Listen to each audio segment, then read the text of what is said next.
Hello everyone, this is विकास। इस video में हम देखेंगे एनसीईआरटी साइंस क्लास 10th का chapter number 2 acid bases and salts. पूरा समझेंगे एसिड क्या होते हैं, बेस क्या होते हैं, साल्ट्स क्या होते हैं, पीएच स्केल क्या होते हैं, इंडिकेटर्स क्या होते हैं, बहुत सारी चीजें हम समझेंगे। और ये चैप्टर तुम्हारे लिए बिल्कुल खास बनाया गया है और इस चैप्टर में हम आपको पूरा हर चीज बताएंगे, बिल्कुल हलवा सा लगेगा आपको। ठीक है, अगर तुम हिंदी मीडियम में हो, इंग्लिश मीडियम में हो, तो ये चैप्टर पूरा आप देख लो क्योंकि बोर्ड एग्जाम की दृष्टि से इंपॉर्टेंट भी होता है। तो चलो देखते हैं यहाँ पर एसिड बेसेस एंड साल्ट्स। आखिर एसिड क्या होते हैं, बेस क्या होते हैं। तो यहाँ पर हमने लिख दिया है बेस और इस साइड हमने लिख दिया है एसिड। ठीक है, तो ये होते हैं एसिड और ये बेस। देखिए एसिड क्या होते हैं, एसिड आर सोर इन टेस्ट। इसका मतलब क्या है, जो एसिड होते हैं वो सोर होते हैं टेस्ट करने में। ठीक है, तो एसिड आर सोर इन टेस्ट, मतलब दे आर सोर इन टेस्ट। चाहे एसिड बोलो चाहे दे बोलो, बात एक ही है। अब यहाँ पर देखिए मैंने लिखा they are bitter in taste. इसका मतलब क्या है कि base are bitter in taste. जो बेस होते हैं वो टेस्ट करने में बिटर होते हैं। ठीक है, बिटर मतलब कड़वा होता है, कड़वे होते हैं। उसके बाद आगे हमारा है कि they give H plus ions in aqueous solution. मतलब ये एक्वस सॉल्यूशन में H प्लस आयन देते हैं, मतलब जलीय विलयन में H प्लस आयन देते हैं। जलीय विलयन तो तुम समझ ही गए होंगे। एक्वस सॉल्यूशन वो होता है जैसे कि आप देखे होंगे एक प्रकार से कांदा होता है ना, कांदो बोलते हैं, गांव देहातों में हो जाता है जब बारिश होती है, तो वही एक्वस सॉल्यूशन मिट्टी का हो जाता है। इसी तरीके से इसका भी एक्वस सॉल्यूशन होता है। ठीक है, तो वही एक्वस सॉल्यूशन होता है। अब देखो they give OH minus ions in aqueous solution. इसका मतलब क्या है कि जो OH माइनस आयन है वो हमारे बेस देते हैं किसमें, एक्वस सॉल्यूशन में। ठीक है, तो ये हो गया हमारा, बिल्कुल आराम से समझ रहे हो। अब H प्लस आयन यानी हाइड्रोजन के आयन है, तो ये हाइड्रोजन का आयन है और ये OH माइनस हाइड्रॉक्सिल आयन है। ठीक है, ये हो जाता है। आगे हमारा है कि they turn blue litmus to red. इसका मतलब क्या है कि लिटमस क्या है, लिटमस एक प्रकार का इंडिकेटर्स है, अभी आगे समझेंगे। इंडिकेटर्स वो होते हैं जो कि अगर हम उनको बेस में डालेंगे तो वो दूसरा कलर दर्शाएंगे, अगर हम इसमें डालेंगे तो वो दूसरा कलर शो करेंगे। मतलब अगर बेस में डालेंगे तो दूसरा कलर होगा और यहाँ पर एसिड में डालेंगे तो दूसरा कलर उनका हो जाएगा। तो वो क्या करते हैं, हमें पहचानने में मदद करते हैं एसिड है कि बेस, क्योंकि एसिड और बेस बहुत खतरनाक होते हैं, इनको कभी टेस्ट नहीं करना चाहिए, यानी never taste never touch. Okay, मतलब इन्हें कभी छूना भी नहीं चाहिए, बहुत खतरनाक होते हैं ये।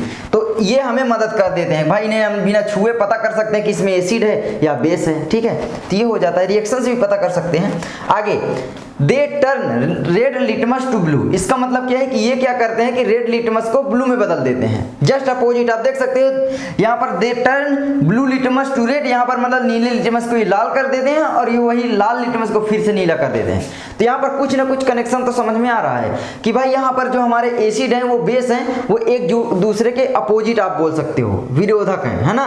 तो यही है हमारा। आगे देखो एसिड कोरोड मेटल्स। इसका मतलब जो एसिड होते हैं वो मेटल्स को कोरोड करते हैं। कोरोड मतलब संक्षारण करना, जैसे भूरे रंग की परत चढ़ जाती है हमारे लोहे वगैरह में, जिसको हम देहातों वगैरह में मूर्छा बोलते हैं, मूर्छा है ना, वही हो जाता है हमारा। आगे हमारा होता है बेसिड सोपी इन टेस्ट। सोपी तो होगा भाई, जो हमारा सोप होता है, सोप साबुन होता है, वो कड़वा होता है, आप देखते हो, वो एक प्रकार का बेस ही होता है। ठीक है, तो ये आप समझ सकते हो। अब यहाँ पर जैसे हम समझें अगर कि इनके एग्जाम्पल लें तो क्या क्या हो जाएंगे, आप बताओ जल्दी, एग्जाम्पल बताओ। जैसे यहाँ पर एग्जाम्पल में भी अब हो जाएगा कि भाई स्ट्रॉन्ग क्या होता है ना, स्ट्रॉन्ग एसिड, और यहाँ पर हो जाएगा एक वीक एसिड। दो प्रकार के एसिड हो सकते हैं कि नहीं, वीक एसिड है ना। तो जल्दी बताओ स्ट्रॉन्ग एसिड क्या होते हैं, वीक एसिड क्या होते हैं। तो स्ट्रॉन्ग एसिड जो हमारे होते हैं वो होते हैं, जैसे हम ले लें हाइड्रोक्लोरिक एसिड HCl है ना, H2SO4 ले लेनी, सल्फ्यूरिक एसिड जिसको तेजाब भी बोला जाता है। देखो ये तेजाब गलत शब्द है क्योंकि तेजाब एसिड को ही उर्दू भाषा में बोला जाता है, उर्दू लैंग्वेज में, लेकिन यहाँ पर हम इसको ही बहुत सारे लोग तेजाब समझने लगे क्योंकि ये बैटरी वगैरह में डाला जाता था और लोग दुकानदार से बोल के तेजाब तेजाब तेजाब कह के ले आते थे और वही भाषा हमारी यहाँ पर प्रचलन हो गई, लेकिन तेजाब एक्चुअली में एसिड को ही बोला जाता है। अब यहाँ पर देखो जैसे HNO3 है ना, नाइट्रिक अम्ल ले लो HNO3, हाइड्रोजन नाइट्रेट, ये हाइड्रोजन सल्फेट, ये हाइड्रोजन क्लोराइड। ठीक है, ये हमारे क्या हो गए, स्ट्रॉन्ग एसिड हैं। और यहाँ पर वीक एसिड क्या हो जाएंगे, जैसे एसिटिक एसिड ले लो है ना। एसिटिक एसिड किसमें पाया जाता है आप बताओ, एसिटिक एसिड ले लो। और क्या हो सकता है, ये किसमें पाया जाता है, जल्दी बताओ, एसिटिक एसिड किसमें पाया जाता है। एसिटिक एसिड जो है वो किसमें पाया जाता है, तो जो हमारा एसिटिक एसिड है वो किसमें, विनेगर में पाया जाता है ना, आप जानते होंगे विनेगर में। मतलब सिरके में एसिटिक एसिड पाया जाता है, CH3COOH है ना, इसका फार्मूला भी होता है एसिटिक एसिड का। तो आगे अब देखते हैं हमारा सिट्रिक एसिड हो जाता है, ऑक्सैलिक एसिड, लैक्टिक एसिड, ठीक है। तो इन सब चीज़ों को आपको याद कर लेना है। जैसे हमारा लैक्टिक एसिड किस में पाया जाता है, लैक्टिक एसिड आपको दिख रहा है कि नहीं, लैक्टिक एसिड जो होता है वो हमारा कर्ड में पाया जाता है। कहाँ पर पाया जाता है, कर्ड में, ठीक है। और उसके बाद हमारा क्या आएगा, ऑक्सैलिक एसिड आप बोल दो, ठीक है, ऑक्सैलिक एसिड, ऑक्सैलिक एसिड। और यहाँ पर एक हो जाएगा हमारा सिट्रिक एसिड। ऑक्सैलिक एसिड जो है हमारा टोमेटो वगैरह में पाया जाता है, और जो हमारा ऑक्सैलिक एसिड है ये हमारा पाया जाता है जैसे यहाँ पर ऑरेंज हो गए, लेमन हो गए, इसमें पाया जाता है, ठीक है। तो ये हम बोल सकते हैं हमारे ये हो गए। अब यहाँ पर हम बेस समझते हैं। बेस देखो, बेस मतलब इसमें भी हो सकते हैं कि भाई हमारे स्ट्रॉन्ग बेस और वीक बेस, ठीक है। तो स्ट्रॉन्ग बेस क्या होंगे, तो माइक यहाँ पर गिर गया है तो लगा लेते हैं, ठीक है।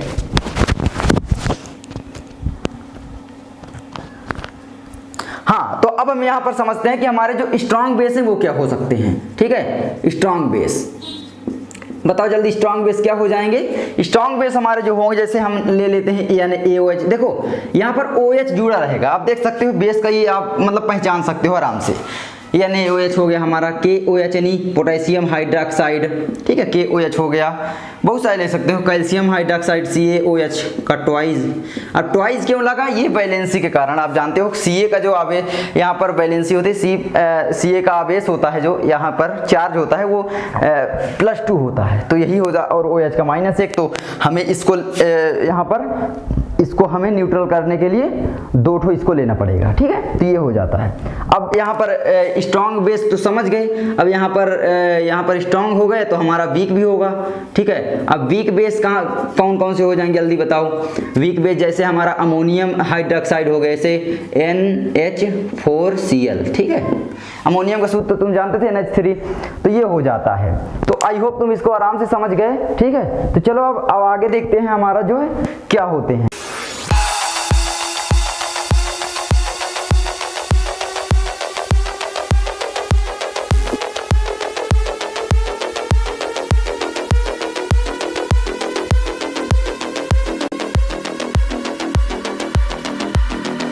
तो चलो अब हम समझते हैं कि टाइप्स ऑफ एसिड, यानी एसिड जो है वो हमारे कितने प्रकार के होते हैं।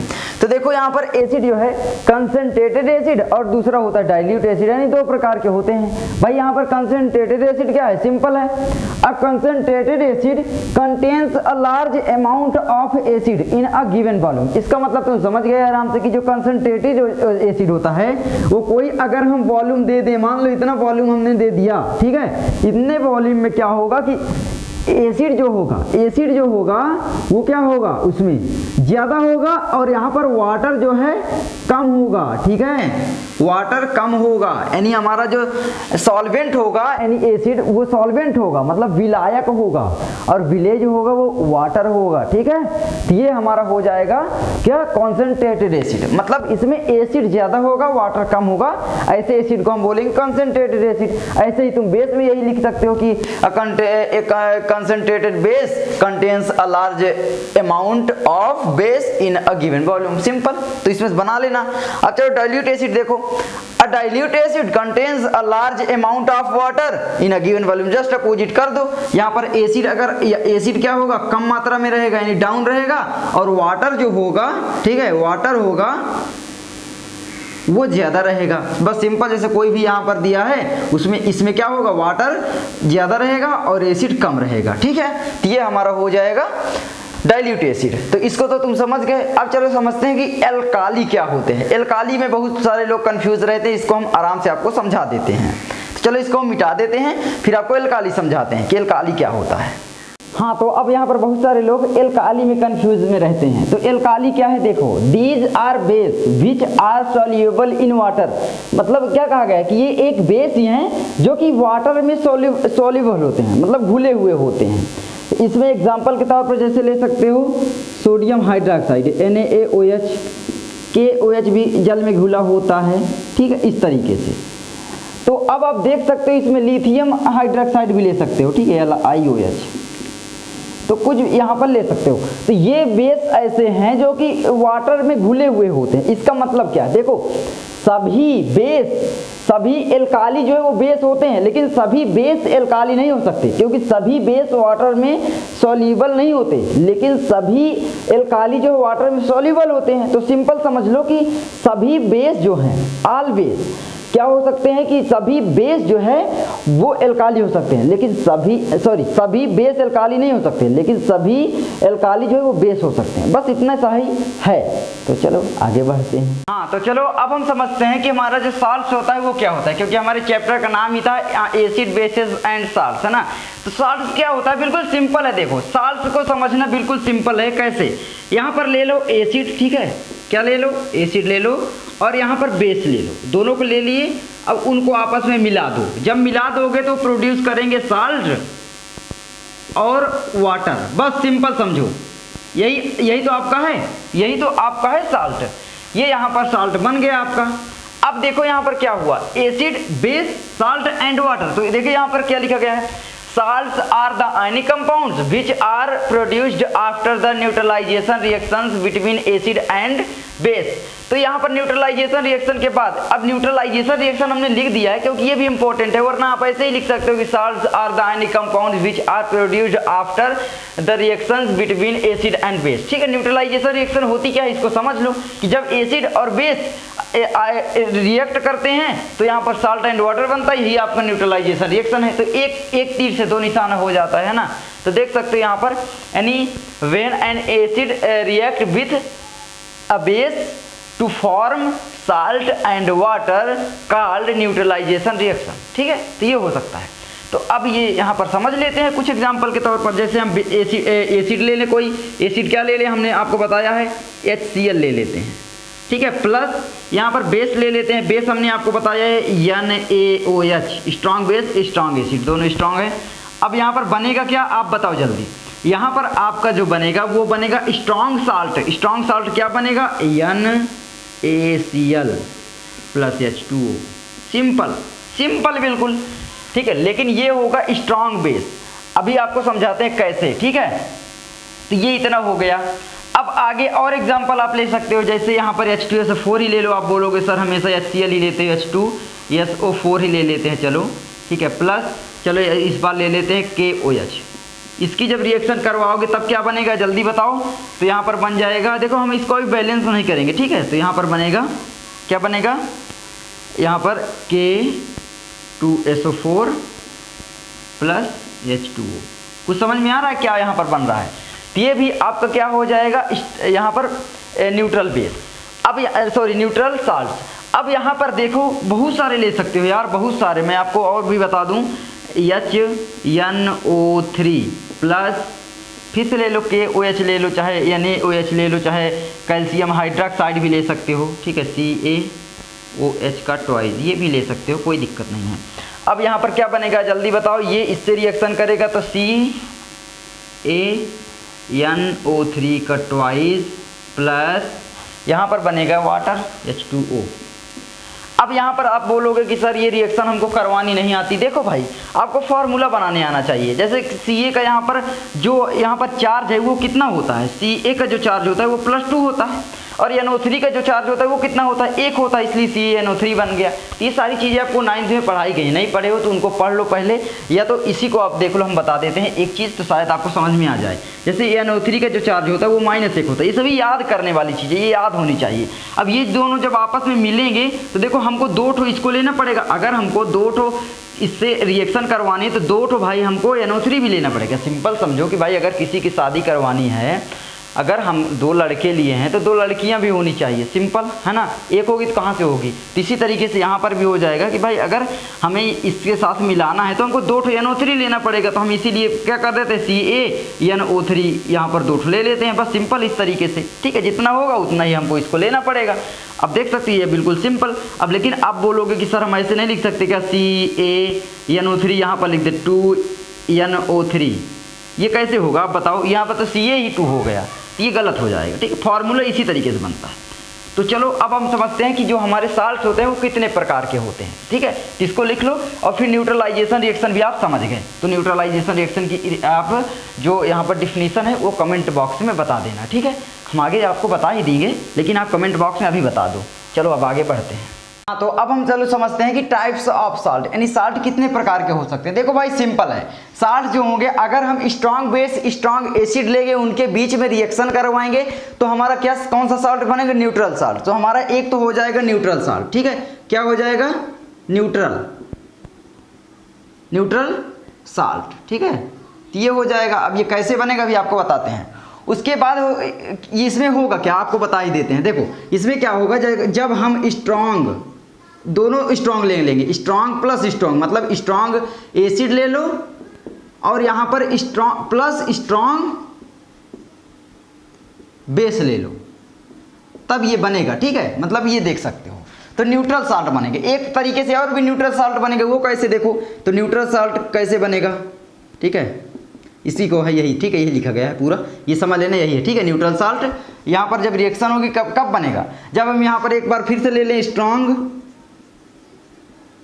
बेस, इस बार ले लेते हैं, ठीक है, सॉरी वेरी सॉरी, ये तो उल्टा ही हो जाएगा ना, यहाँ पर हो जाएगा हमारा वीक एसिड, ठीक है, वीक एसिड प्लस हम फिर से ले लेंगे weak salt, sorry weak base, तो भी हमारा न्यूट्रल साल्ट ही बनेगा। क्या बनेगा, न्यूट्रल साल्ट, ठीक है, समझ जाना। अब यहां पर दूसरा क्या हो सकता है भाई, एक होगा हमारा एसिडिक साल्ट। ये कैसे बनेगा, देखिए बोलने से ही पता चल रहा है, एसिडिक, ठीक है, साल्ट। ये कैसे बनेगा जल्दी बताओ, एसिडिक साल्ट कैसे बनेगा।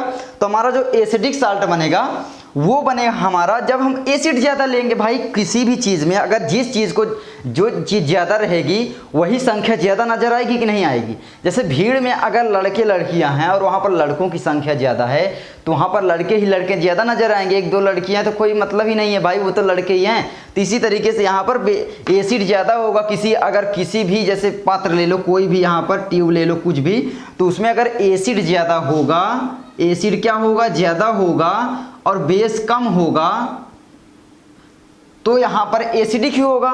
तो बस सिंपल है कि भाई यहां पर अगर हम ले लें strong base, sorry strong acid है ना, strong acid plus weak base, ठीक है, तो ये समझ जाओ तुम। अब यहां पर एक और हो जाएगा भाई बेसिक साल्ट। क्या हो सकता है बताओ, बेसिक साल्ट, बस वही उल्टा कर दूं, बेसिक साल्ट। ये क्या होगा, इसमें क्या होगा कि भाई हम एक बार स्ट्रॉन्ग बेस ले लेंगे और वीक एसिड ले लेंगे, बस तो हो गया स्ट्रॉन्ग बेस है ना प्लस वीक एसिड। तो बस ये देखो सिंपल साल्ट बन गया। अब जल्दी से बताओ हमें सॉरी हमें यहाँ पर जल्दी से बताओ न्यूट्रल साल्ट क्या बनेगा। जैसे NaCl बनता है भाई, NaOH और HCl की जब रिएक्शन करवाओगे NaOH और HCl की, तो हमारा स्ट्रॉन्ग ये बनेगा यहाँ पर न्यूट्रल साल्ट। फिर से न्यूट्रल साल्ट वीक दोनों को ले लो एक बार, फिर से यहाँ पर एसिडिक साल्ट जब बनाना है तो वहाँ पर स्ट्रॉन्ग एसिड ले लो, वीक बेस ले लो, है ना। और जब हमें बेसिक साल्ट बनाना है तो हमें स्ट्रॉन्ग बेस लेना पड़ेगा, वीक एसिड। तो बस सिंपल, तुम यार समझ गए यार, इतना तो समझदार है ही हो, इतना आराम से बता रहे हैं, ठीक है।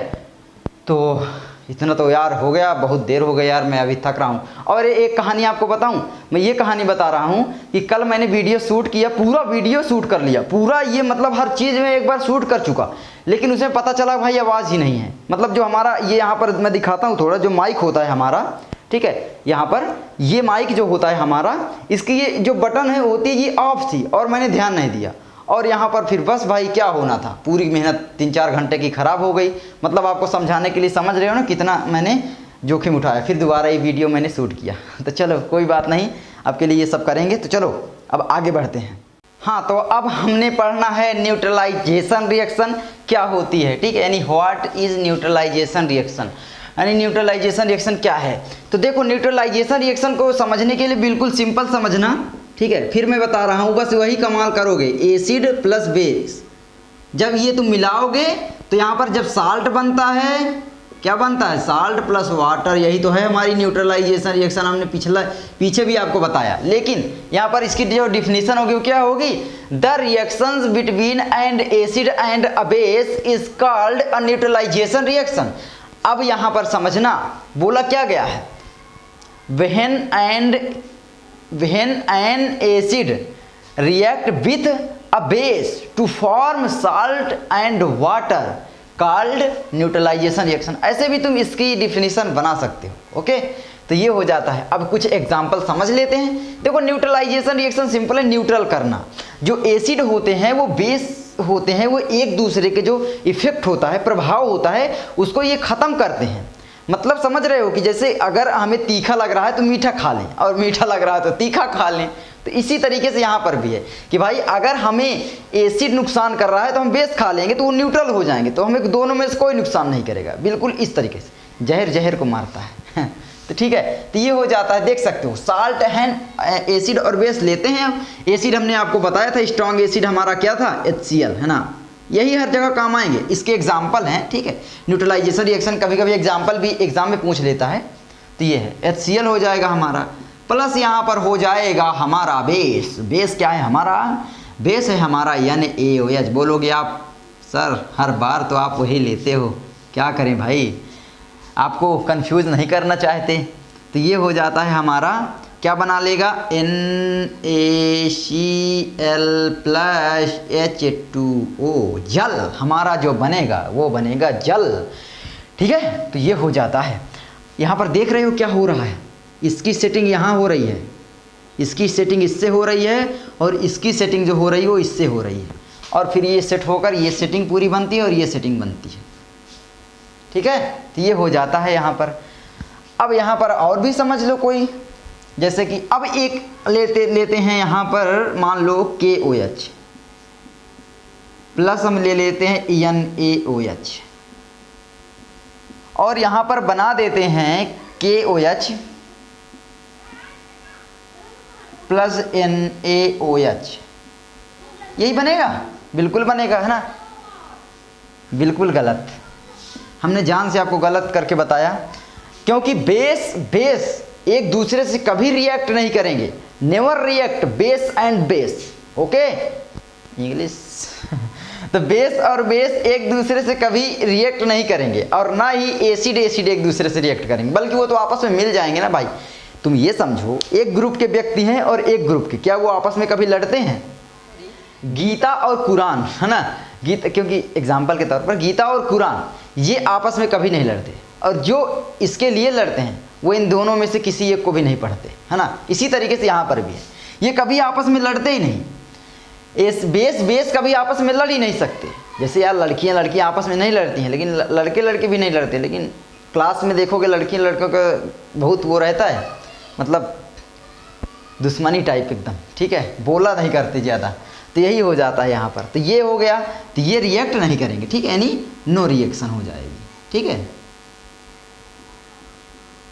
देखो टाइम चाहिए इतना लगे, लेकिन समझना पूरा चाहिए। ठीक है, अब इसी तरीके से भाई एसिड ले लो कोई, जैसे हम ले लें यहाँ पर ले लें एसिड HCl प्लस यहाँ पर ले लें H2SO4, नो रिएक्शन। ओके, तो ये हो जाता है हमारा। तो न्यूट्रलाइजेशन रिएक्शन तुम समझ गए। इसकी दूसरी जो हमारी डिफिनीशन है उसको जल्दी हमें बता देना कमेंट करके, हमने अभी आपको बताया था, चलो बता ही देते हैं कि भाई when an acid, एन का कब लगता है, वावेल्स। ठीक है, when an acid react with a base to form NaCl मतलब साल्ट, है ना, plus salt and water, plus नहीं salt and water, called neutralisation reaction. Comment करके जल्दी बताओ, और क्या याद हुआ, क्या हम आपको आराम से बता रहे हैं, कमेंट करो। चलो आगे बढ़ते हैं, इनको उतारना चाहो तो नकल कर सकते हो, चलो उतार लो। अब इसके बाद जो हम समझेंगे वो समझेंगे इंडिकेटर्स क्या होते हैं। ठीक है, इंडिकेटर देखो अभी मिट नहीं रहा, तुम्हारे लिए कितने मेहनत कर रहे हैं। ठीक है, मिट नहीं रहा यार, ये यार बड़ा बल लग रहा है, तुम ये ना समझो। ठीक है, पूरा बोर्ड को दबाना पड़ता है तभी मिटता ही है। गर्मी देख रहे हो कितनी लग रही है, तुम तो पंखा चलाए बैठे होंगे, है ना, सही बात है कि नहीं, सही बात है। चलो अब हम देखते हैं इंडिकेटर्स क्या होते हैं। क्या देखेंगे, उल्टा लिखा हो, सॉरी। इंडिकेटर्स आखिर होते क्या हैं? तो इंडिकेटर्स को समझने के लिए बिल्कुल सिंपल तुम समझो कि भाई इंडिकेट करने के लिए जिसको हम प्रयोग करेंगे वो इंडिकेटर्स होंगे। इंडिकेटर मतलब सूचना देना।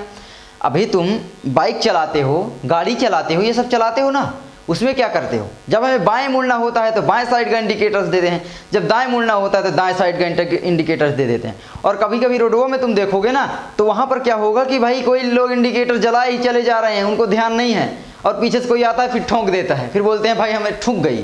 भाई ठोकेगी नहीं तो क्या करेगी, इंडिकेटर तुम सही जलाओ। और कभी कभी देखोगे बहुत सारे ऐसे होते हैं बकलोल की, वहाँ पर क्या करेंगे कि वो लोग बाएं मुड़ना होगा तो दाएं इंडिकेटर जला देंगे। लोग सोच रहे हैं कि भाई बाएं साइड मुड़ेगा और दाएं साइड मोड़ देता है, फिर लड़ जाती है पीछे से एक गाड़ी। तो इस तरीके से कभी मत करना, ठीक है। इससे अच्छा जलाओ ही मत।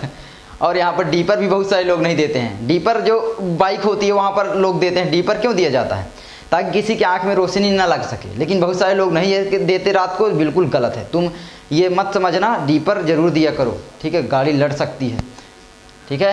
हाँ, तो इंडिकेटर्स हमारे हो जाते हैं। इंडिकेटर्स कितने प्रकार के होंगे भाई, हमारे 3 प्रकार के होंगे।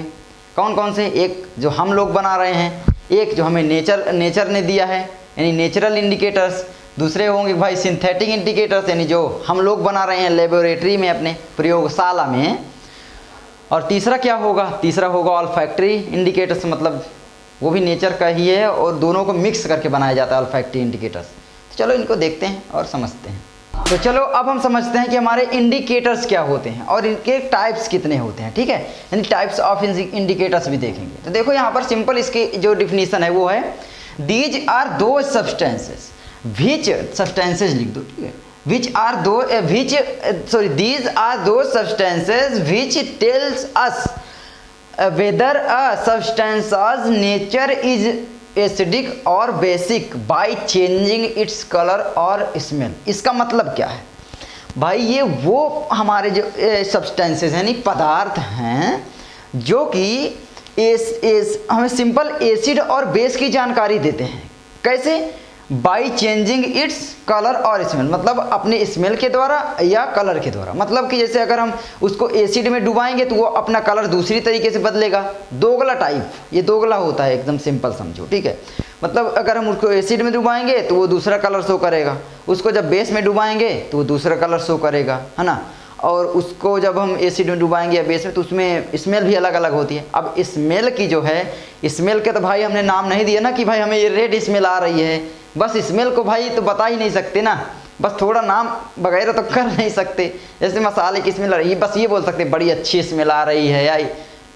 अब स्मेल कितनी आ रही ये क्या जाने, नाम तो मालूम नहीं होता, इसलिए हमें क्या करना पड़ेगा भाई, कलर पर ही डिपेंड रहना पड़ा, ताकि हम बता सकें कि स्ट्रॉन्ग एसिड है या कम, क्योंकि स्मेल देगा तो भाई पता ही नहीं चलेगा, है ना। तो ये हो जाता है, लेकिन स्मेल भी आती है, जैसे हमारा हो जाता है लौंग का तेल, है ना, लौंग, ठीक है, पूजा वगैरह में लगती है, तो ये हो जाता है। इसको आप याद कर सकते हो या आप लिख सकते हो कि these are those substances which shows different colour, है ना, डिफरेंट कलर और स्मेल इन एसिड और इनटू एसिड और बेस, है ना। तो ये भी लिख सकते हो। तो चलो हो गया, ये हो गया। इंडिकेटर्स कितने प्रकार के होते हैं, चलो अब उनको समझ लेते हैं। बिल्कुल सिंपल है इंडिकेटर्स, ठीक है, तो चलो देखते हैं। हाँ, तो हमने समझ लिया कि भाई इंडिकेटर्स क्या होते हैं। अब चलो समझते हैं टाइप्स ऑफ इंडिकेटर्स और बहुत सारी चीज़ें। तो देख सकते हो हमने इस तरीके से कुछ बना लीप पोत दिया है। तो देखो यहाँ पर क्या है, सबसे पहला हमारा होगा वो होगा नेचुरल इंडिकेटर। इस तरीके से इंडिकेटर्स तो बहुत सारे होते हैं, लेकिन जो मुख्य रूप से आपके बुक में हैं तो उन्हीं को हमने लिख दिया है। तो नेचुरल इंडिकेटर्स हो गया हमारा, एक हो गया हमारा सिंथेटिक इंडिकेटर्स, दूसरा हो गया, तीसरा हो गया हमारा ऑल्फैक्टरी इंडिकेटर्स। अब देखो भाई, हमारे जो नेचुरल इंडिकेटर्स हैं वो क्या होते हैं, हमें नेचुरल रिसोर्सेज से प्राप्त होते हैं, यानी we get by natural resources, है ना। जैसे those indicators which obtained from natural sources like trees हो गए, प्लांट्स हो गए, है ना, इन सब चीज़ों से। तो ये हमारे हो जाते हैं नेचुरल इंडिकेटर्स। जैसे कि यहाँ पर हमारे हो गए लिटमस, ऑनियन जूस, ठीक है, टर्मरिक, ऑनियन जूस मतलब प्याज जो हमारी होती है उसका जूस। अभी प्याज का भाव बहुत ज़्यादा ऊपर आसमान में था, तो चलो देखो टर्मरिक, वी के turmeric cream, okay.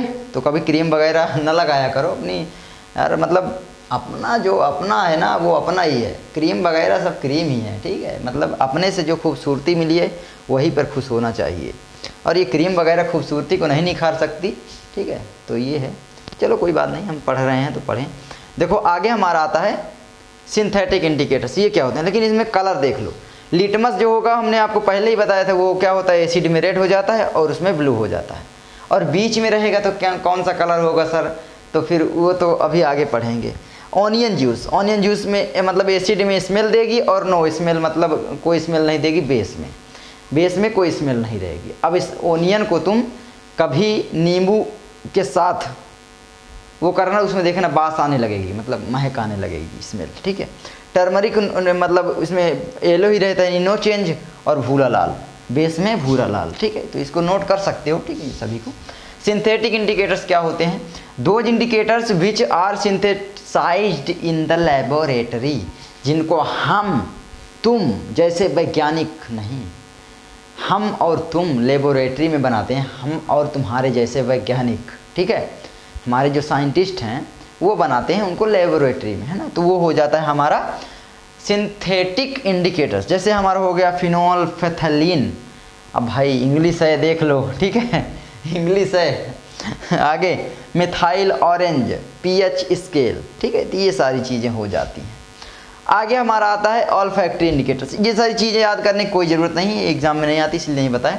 Olfactory indicators क्या होते हैं, these substances have different order in acid and base instead of colour. इसका मतलब क्या है कि कलर को छोड़कर उनमें डिफरेंट ऑडर होती है, मतलब गंध, महक आप बोल दो, उसमें होती है। एसिड में अलग होगी और बेस में अलग होगी। जैसे हमारा क्लूव ऑयल, लौंग का तेल पूजा पाठ में प्रयोग में आता है और देखते हो लौंग हर जगह चढ़ाई जाती है ना, तो ये होता है। तो चलो आगे बढ़ते हैं। अब हम इंडिकेटर्स तो तुम समझ गए, ठीक है। अब हम केमिकल प्रॉपर्टीज़ देखेंगे एसिड और बेस की, ठीक है। तो चलो देखते हैं केमिकल प्रॉपर्टीज़। यार हाथ बहुत दर्द करने लग रहा भाई मिटाते मिटाते ना यार, मतलब क्या ही बताएं, देख लो मिट नहीं रहा, पता नहीं क्या ये मार्कर में है या कुछ ऐसे।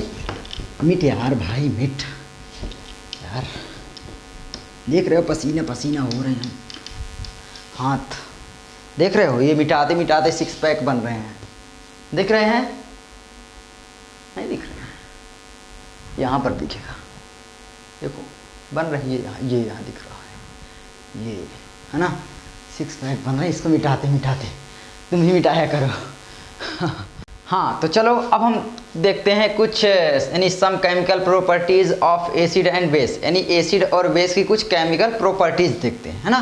तो देखो यहाँ पर सबसे पहले वह क्या होता है, जब हमारा जो एसिड है वो मेटल से रिएक्ट करता है, यानी when a metal react with an acid, तो क्या होगा, तो यहाँ पर हमारा बनेगा साल्ट एंड हाइड्रोजन गैस। कैसे, अभी आप देखो, जैसे कि हम कोई एसिड ले लेते हैं, HCl ले लेते हैं, प्लस यहाँ पर मेटल कोई ले लें, मेटल में यहाँ पर ले लेते हैं सोडियम ले लें, हमने सोडियम ले लिया, अब यहाँ पर बनेगा NaCl प्लस हाइड्रोजन गैस निकलेगी। कुछ भी आप ले सकते हो, बहुत सारी चीज़ें, ठीक है। जैसे H2SO4 ही ले लो आप, H2SO4 ले लो और यहाँ पर जिंक डाल दो उसमें, जैसे बैटरी में जिंक डाल दोगे तो उसमें जो गैस निकलेगी वो हाइड्रोजन निकलेगी। कैसे, अभी देखो, तो यहाँ पर बना लेगा ZnSO4 प्लस H2 गैस। अब इसको देखो बैलेंस नहीं कर रहे हैं, वरना बैलेंस आप कर सकते हो, ठीक है। तो ये हो जाता है, वैसे बैलेंस ही है, ठीक है। तो ये हो गया, आप देख सकते हो। अब ये बैलेंस नहीं है तो इसको आप कर सकते हो कि यहाँ पर भाई 2 हाइड्रोजन है तो यहाँ पर 2 हाइड्रोजन करने के लिए Cl कर दिए और यहाँ पर 2 NaCl हो जाएगा और यहाँ पर भी 2 लग जाएगा, बस ये बैलेंस हो गया। तो इस तरीके से आप बैलेंस भी कर सकते हो, ठीक है। देख सकते हो अब सभी चीज़ें बैलेंस हो गई है ना। तो इस तरीके से अब बहुत सारे आप ले सकते हो एग्जाम्पल से, HNO3 के भी एसिड है, HNO3, कमर दर्द करने लगी यार, प्लस यहाँ पर हम पोटेशियम से अभिक्रिया करवा दे रहे हैं, ठीक है। तो यहाँ पर हो जाएगा KN, क्या हो जाएगा बताओ, KNO3 की अभिक्रिया HNO3 की, तो KNO3 बनेगा पोटेशियम नाइट्रेट प्लस यहाँ पर हाइड्रोजन गैस यहाँ पर भी निकलेगी, ठीक है। हाइड्रोजन ये गैस है, क्या है, गैस को इस तरीके से हम शो करते हैं ताकि हम समझ सकें। तो देख सकते हो यहाँ पर बहुत सारे एग्जाम्पल अब आप लिख सकते हो तुम, ठीक है। अब यहाँ पर समझते हैं कि जब बेस मेटल से रिएक्शन करता है तब क्या होता है, यानी ठीक है, what happen when an base react with a metal, है ना। तो क्या होगा, तो तो to form salt and hydrogen gas. देखो यहाँ पर कैसे, बेस ले ले कोई, हम ले लेते हैं NaOH, ये बेस है हमारा, प्लस मेटल। मेटल हम क्या ले ले यहाँ पर, कोई भी ले सकते हैं, वैसे जिंक ले लो। क्या बनाएगा यहाँ पर बताओ। ओ यार, यानी OH और जिंक की रिएक्शन करवाओ तो यहाँ पर बना लेगा, क्या बनाएगा,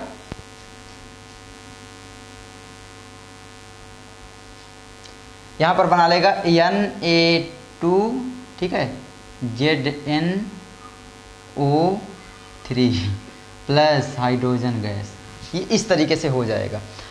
ठीक है, अब यहाँ पर देखो ये इतना बड़ा, ये क्या है, सोडियम जिंकेट है, क्या है, सोडियम जिंकेट, देख लेना सोडियम जिंकेट, ठीक है, ये है।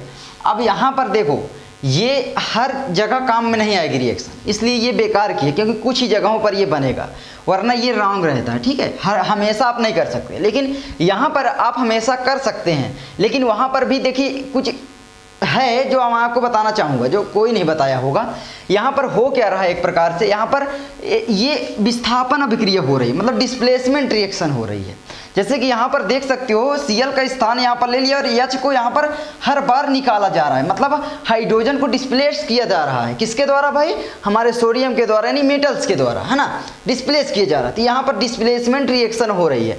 अब डिस्प्लेसमेंट रिएक्शन जो होती है, तुम जानते हो, अगर यहाँ पर वो जो मेटल्स है वो कम शक्तिशाली है उसके विलयन से। जैसे कि अगर हम ले लें, जैसे कि आप अगर पढ़े होंगे सक्रियता श्रेणी, तो वहाँ पर क्या होता है, ठीक है, तो वहाँ पर हमारा जो, जैसे ले लेते हैं यहाँ पर, अगर हम सोडियम यानी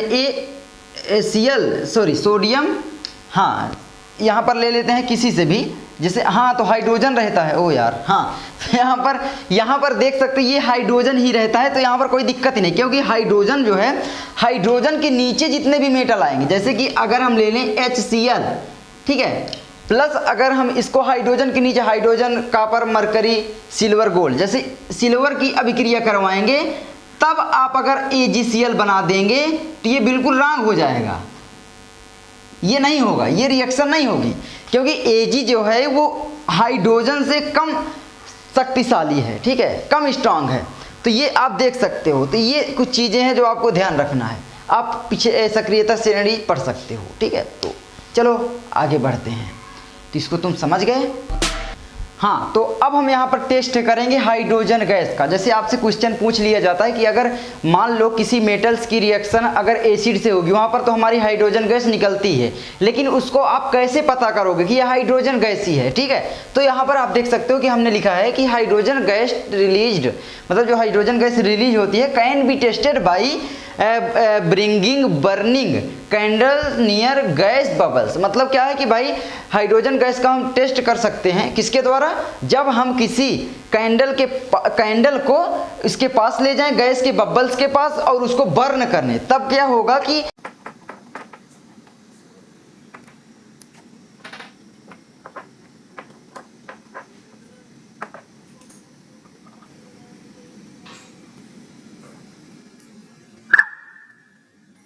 it burst with pop sound. मतलब ये क्या होगी, एक पॉप साउंड के साथ जलेगी। भाई कमर बहुत तेज दर्द करने लगे वाकई में यार, 3 घंटे से खड़े हैं यार। भाई 1 लाइक तो बनता है यार। हाँ, तो चलो देखते हैं यहाँ पर। अब हम reaction of metal carbonate, metal hydrogen carbonate with acid with base. मतलब क्या है कि भाई हम रिएक्शन देखेंगे किसकी, मेटल कार्बोनेट कि पहले एसिड से देखेंगे, फिर बेस से देखेंगे, फिर मेटल हाइड्रोजन कार्बोनेट या मेटल बाइकार्बोनेट इसी को बोला जाता है। तो मेटल हाइड्रोजन कार्बोनेट की रिएक्शन देखेंगे एसिड और बेस के साथ। तो चलो देखते हैं यहाँ पर कि भाई जब एसिड मेटल कार्बोनेट से रिएक्शन करता है तो साल्ट, कार्बन डाइऑक्साइड और वाटर यानी जल का निर्माण करता है। हमारा जल ले लो, जल। ठीक है, उसके बाद हमारा आएगा कि भाई जब एसिड मेटल बाइकार्बोनेट या मेटल हाइड्रोजन कार्बोनेट से रिएक्शन करता है तो वही बनाता है साल्ट, कार्बन डाइऑक्साइड और जल। तो ये कैसे हो गया भाई, बिल्कुल सेम कैसे ये हो सकते हैं। तो सेम इसलिए हैं क्योंकि ये दोनों की प्रॉपर्टीज बिल्कुल सेम होती है। जैसे एक ग्रुप में आने वाले जितने भी मेटल्स होते हैं या नॉन मेटल्स होते हैं उनकी प्रॉपर्टीज जो होती है वो लगभग सेम होती है, उसी तरीके से इनकी भी प्रॉपर्टीज देख सकते हो सेम है। लगभग जो कार्बोनेट होते हैं वो मेटल कार्बोनेट हो या कार्बोनेट बिल्कुल सेम प्रॉपर्टी होती है, ठीक है। तो ये हो जाता है। और यहाँ पर दूसरा है कि भाई जब बेस हमारा मेटल कार्बोनेट से रिएक्शन करता है तो कोई रिएक्शन नहीं करता, और यहाँ पर जब बेस मेटल बाइकार्बोनेट से रिएक्शन करता है तो भी कोई रिएक्शन नहीं होता, मतलब कोई रिएक्शन ही नहीं होगी। क्यों? क्योंकि बेस और मेटल कार्बोनेट जो है वो भी बेस ही है, तो बेस आपस में रिएक्शन नहीं करते। मैंने आपको बताया था ना पीछे, ये सब लॉजिक वाली बातें होती है। Base plus base no reaction होता है कि नहीं, ये बताओ। नो रिएक्शन होता है? आप बोलोगे हाँ सर बिल्कुल होता है, तो बिल्कुल होता है तो ये भी बिल्कुल होता है। देख सकते हो भाई, बेस है। मेटल कार्बोनेट जो होता है वो भी बेस होता है, जैसे कोई भी ले लो Na2CO3 मेटल कार्बोनेट, ये भी है। मेटल मतलब सोडियम कार्बोनेट, सोडियम तो मेटल है ना। K2CO3 और ले लो, कितने ले हुए और ले लो चलो। और अगर यहाँ पर लिख दें नॉन मेटल कार्बोनेट और बेस की रिएक्शन, तब हो जाएगी, क्योंकि वहाँ पर नॉन मेटल जो होता है वो एसिडिक होता है, ये याद रखना। जैसे कि अगर हम लिख दें ये H2CO3, तब इसकी रिएक्शन इसके साथ हो जाए, क्योंकि ये तो हमारा एसिड बन गया। ये यहाँ पर H+ आयन आ गए हमारे, है ना। तो इतना ध्यान रखना है आपको। तो ये हो जाता है, इसको मिटा दें और इसको हम समझा दें। तो चलो इसको मिटा देते हैं। भाई गंदा गंदा लग रहा है, वैसे सर आप गंदा बहुत कर देते हो। गंदे से ही समझ में आता है, इतना याद रखना। जो भी लिखा वगैरह पढ़ के तुम कभी नहीं पढ़ सकते, ठीक है। चलो देखते हैं यहाँ पर एसिड। सबसे पहले हम पहला करेंगे, एसिड और मेटल कार्बोनेट की रिएक्शन करवाते हैं, ठीक है। तो एसिड कोई ले लो, बताओ जल्दी एसिड। अब बोलोगे सर HCl ले लो, बिल्कुल सरल है सर, क्या करें, एग्जाम्पल लिखने में और याद करने में आसानी होगी, तो चलो इसी को ले लेते हैं यार, तुम्हारा कहना मान लेते हैं। प्लस मेटल कार्बोनेट ले लेते हैं, मेटल ले लेते हैं सोडियम कार्बोनेट, इसी का ले लेते हैं 2CO3 ले लिए कार्बोनेट। अब इसकी रिएक्शन कराओ, क्या बनेगा हमारा, वही बनेगा NaCl plus H2O, sorry H2 यहीं पे कर दो, ठीक है, प्लस CO2 गैस, बस बन गई हमारी। अब ये देखिए रटने वाली चीज़ें नहीं है, इतने से आप, अब बहुत सारे बच्चे याद करने लग जाते हैं ये एग्जाम्पल, क्योंकि हम एग्जाम में आ जाएगा तो क्या लिखेंगे। भाई ये रटने वाली चीज़ें नहीं होती, ये होती हैं कि हम आराम से बना लें। कितने भी बना सकते हो आप, H2SO4 इसी से रिएक्शन करा दो, क्या दिक्कत है, हाँ भाई करवा दो ना यार, Na2CO3 से, चलो करवा देते हैं हम। तो क्या बना लेगा बताओ जल्दी, HCl बना लेगा। उसमें क्या है, HCl plus H2O plus CO2, बस दिक्कत क्या है, H2SO4 से रिएक्शन हो गई, है ना। यहाँ पर सल्फर तो है ही नहीं भाई, यस कहाँ गया हमारा, यहाँ पर SO2 गैस भी बनेगी, ठीक है ठीक है। तो ये रिएक्शन भाई ये गलत हो गई हमसे तो माफ़ करना, ठीक है। यहाँ पर SO2 गैस भी बनेगी, यस तो हमारा गायब भी हम कर दिए इधर, है ना। चलो दूसरा ले लेते हैं कि अब क्या दिक्कत है यार, दूसरा ले लो, KCl इसी की जगह ले लो, ठीक है। HCl की जगह, ओ यार मैं क्या ही कर रहा हूँ आज, HCl तो एसिड है, इसकी जगह हम ले सकते हैं, वो तो KCl तो हमारा वही हो गया ना भाई, ये साल्ट हो गया, इसकी जगह हम ले सकते हैं H2SO4 या HCl यहाँ पर रहने दो यार, HNO3 ले लो यार, ठीक है, कोई दिक्कत नहीं है, एसिड ये भी है। Na2CO3 जब किए हैं तो हम यहाँ पर MgCO3 कर दो यार, ये भी तो मेटल है ना, मेटल ले लो। यहाँ पर हम कर दें, क्या कर दें, चलो बताओ, यहाँ पर मैग्नीशियम की जगह क्या कर दें, कोई भी कर सकते हो यार, माइक गिर गया क्या, हाँ जिंक कर दो। रिएक्शन बताओ जल्दी, चलो इनका कमेंट करना, ठीक है इनका। अब चलो देखते हैं कि एसिड मेटल बाइकार्बोनेट जब ये आपस में रिएक्शन करते हैं, यानी जब acid when an acid react with metal bicarbonate to form salt carbon dioxide and H2O, कैसे, आओ देखते हैं। भाई इंग्लिश बहुत बोलने लग रहे हो सर आप भाई क्या करें, आप के लिए सब कुछ करना पड़ेगा। चलो इसको बता ही देते हैं ना। तो ये क्या बना लेगा भाई, MgCl2 plus H2O plus CO2। आँख मूंद कर, इतना लिखकर आँख मूंद कर इसको लिख दो, ZnNO3 का twice plus CO2 plus H2O बना लो, ठीक है। तो ये हो जाएगा। चलो हाँ, अब बढ़ते हैं इसके ओर, तो इनको हम मिटा देते हैं, ठीक है। बहुत सारे एग्जाम्पल बताएंगे आपको, मिटाए नहीं बल्कि नीचे कर देते हैं ना, इसका नीचे कर देते हैं। तो एसिड जब क्या, एसिड फिर ले लो, वही HCl हम ले लेते हैं यहाँ पर फिर से, प्लस मेटल नहीं, मेटल बाइकार्बोनेट, बाइकार्बोनेट जब लगेगा तो याद रखना HCO3 माइनस होता है आवेश, बाइकार्बोनेट का सूत्र है, याद कर लो क्या है ये, बाइकार्बोनेट, ठीक है। अब यहां पर ले लेते हैं भाई बाइकार्बोनेट, इसी को ले लेते हैं NaHCO3, बेकिंग सोडा, अभी आगे पढ़ोगे तुम बेकिंग सोडा क्या होता है, बस फिर वही बना दो। Na जो इससे रिएक्शन कर लेगा क्या बनाएगा भाई, NaCl बना लेगा लगता है ना, और क्या बनाएगा भाई, और हमारा यहाँ पर बनेगा प्लस CO2 गैस सर बनेगी, और क्या बनेगा, और यहाँ पर हमारा वाटर बनेगा। आपने गैस का चिन्ह लगाया नहीं, लगा देते हैं। हाँ और देखो और या Cl फिर तल ले लेते हैं, ओके ले लेते हैं। अब यहाँ पर सर बदल देते हैं कुछ, चलो ले लेते हैं या G। अब मैग्नीशियम लेंगे तो इसका जो चार्ज होता है वो +2 होता है, तब क्या करेंगे, हमको 2 ठो इसको लेना पड़ेगा, 2 ठो लेना पड़ेगा तो इसको होल में ट्वाइस कर देंगे, CO3 का ट्वाइस। जब इनकी रिएक्शन होगी तो बस बना दो यार, MgCl2 सर बना दो, प्लस कार्बन डाइऑक्साइड बना दो, प्लस H2O सर बना दो, और क्या बनेगा इसके सिवा।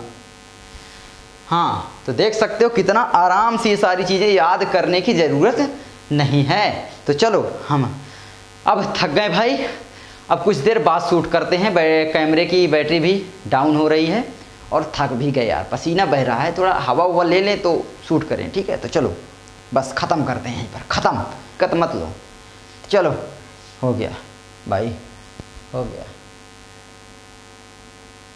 इन्वर्टर भी बोल गया, टी टी कर रहा है, चलो बंद कर। आगे बने रहो, इसी वीडियो में पूरे चैप्टर खत्म करेंगे, प्रॉमिस किए हैं ना, तो खत्म होगा। हाँ तो अब हम आपके लिए दूसरे दिन हाजिर हो चुके हैं और यहाँ पर हम आपको बताएंगे कि testing of carbon dioxide gas. हमने आपको बताया था जब एसिड मेटल कार्बोनेट या मेटल हाइड्रोजन कार्बोनेट से रिएक्शन करता है तो कार्बन डाइऑक्साइड गैस रिलीज करता है, लेकिन अगर हम टेस्ट करें कि भाई ये कार्बन डाइऑक्साइड गैस ही है तो हम कैसे पता करेंगे।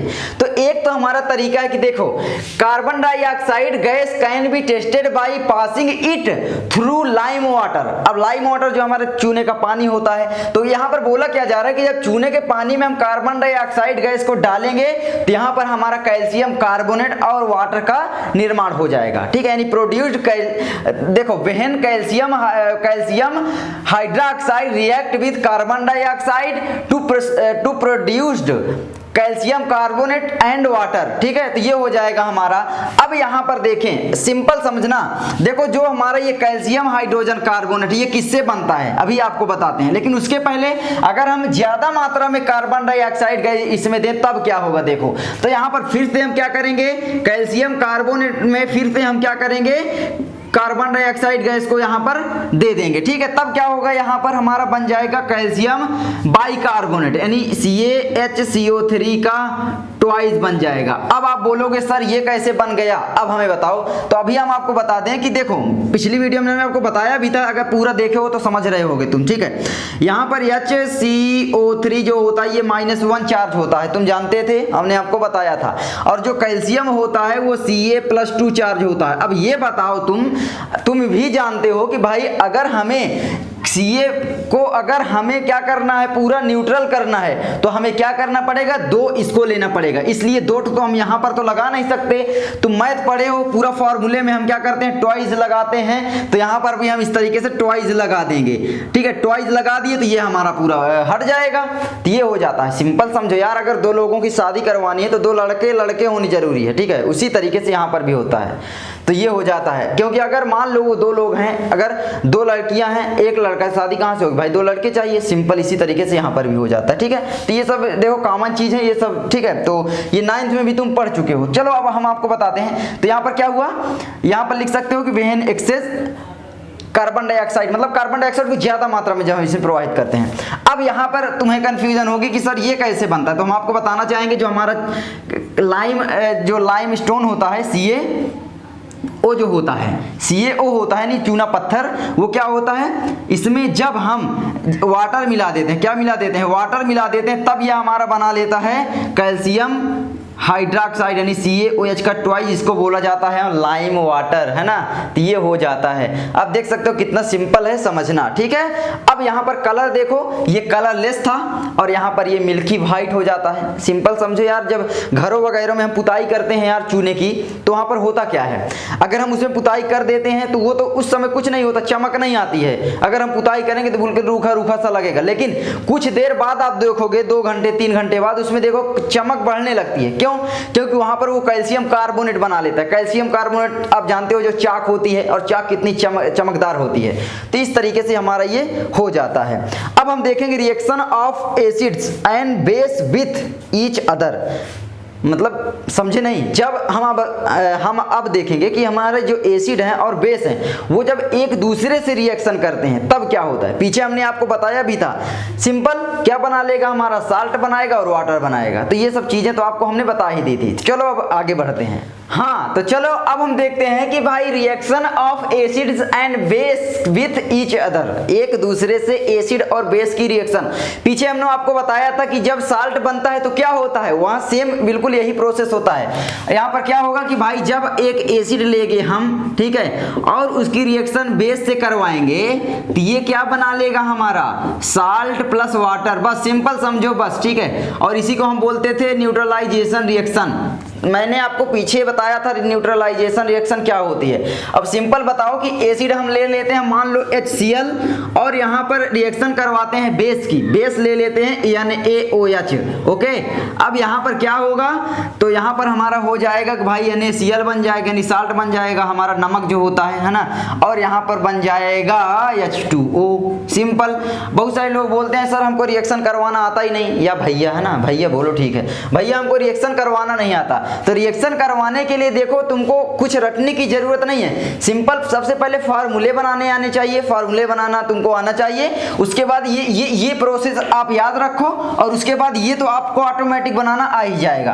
अब यहाँ पर ध्यान दोगे तो क्या हो रहा है, यहाँ पर अगर ध्यान दो तो यहाँ पर क्या होगा, देखो ये इससे रिएक्शन कर रहा है और ये इससे रिएक्शन कर रहा है। मतलब समझ रहे हो यहाँ पर हो क्या रहा है, डबल डिस्प्लेसमेंट रिएक्शन। चैप्टर 1 में तुमने पढ़ा था displacement reaction, double displacement reaction, है ना, ये सब चीजें पढ़ी थी। तो यहाँ पर चलो आगे और बढ़ते हैं। अब बोलोगे भैया आप हर बार HCl ही लेते हो, तो चलो अब की बार हम H2SO4 ले लेते हैं, ठीक है। H2SO4 ले लेते हैं और प्लस यहाँ पर यानी OH की जगह में हम ले लेते हैं, क्या ले लेते हैं, दूसरा ले लेते हैं, मान लो KOH ले लेते हैं, ठीक है, KOH।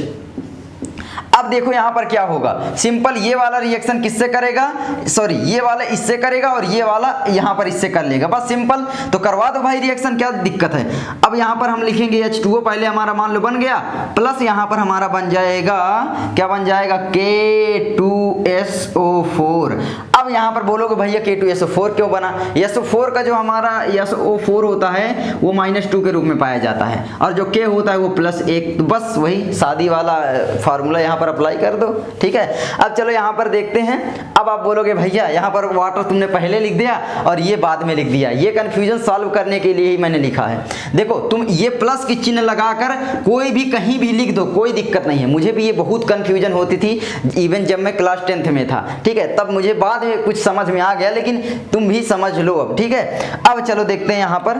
और न्यूट्रलाइजेशन रिएक्शन मैंने आपको बताया ही था क्या होता है, when an acid react with a base to form salt and water called neutralisation reaction, okay. तो ये हो जाता है हमारा। तो चलो अब आगे बढ़ते हैं, बिल्कुल आसानी से तुम समझ तो गए ही हो इसको। हाँ तो चलो अब हम आगे देखते हैं कि भाई हमारे जो साल्ट हैं वो कितने प्रकार के होते हैं, यानी टाइप्स ऑफ साल्ट। इनको हमने पीछे बताया था लेकिन फिर से रिवीजन कर लेते हैं। यहाँ पर जब देखो क्या होता है, मैंने आपको बताया था स्ट्रॉन्ग, ठीक है। यहाँ पर सिंपल याद रखो स्ट्रॉन्ग और प्लस स्ट्रॉन्ग अगर होंगे, ठीक है, स्ट्रॉन्ग प्लस स्ट्रॉन्ग।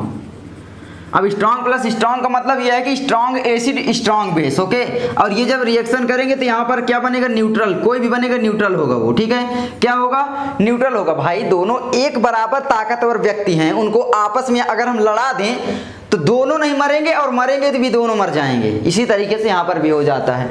उसी तरीके से हमारा अगर वीक वीक लेंगे दोनों को तो क्या होगा भाई, सिंपल वीक प्लस वीक अगर लेंगे है ना, weak acid weak plus week, बस इतना लिखते हैं। तो यहाँ पर फिर से हमारा क्या बन जाएगा, न्यूट्रल बन जाएगा ना, यही हमारा फिर से बन जाएगा।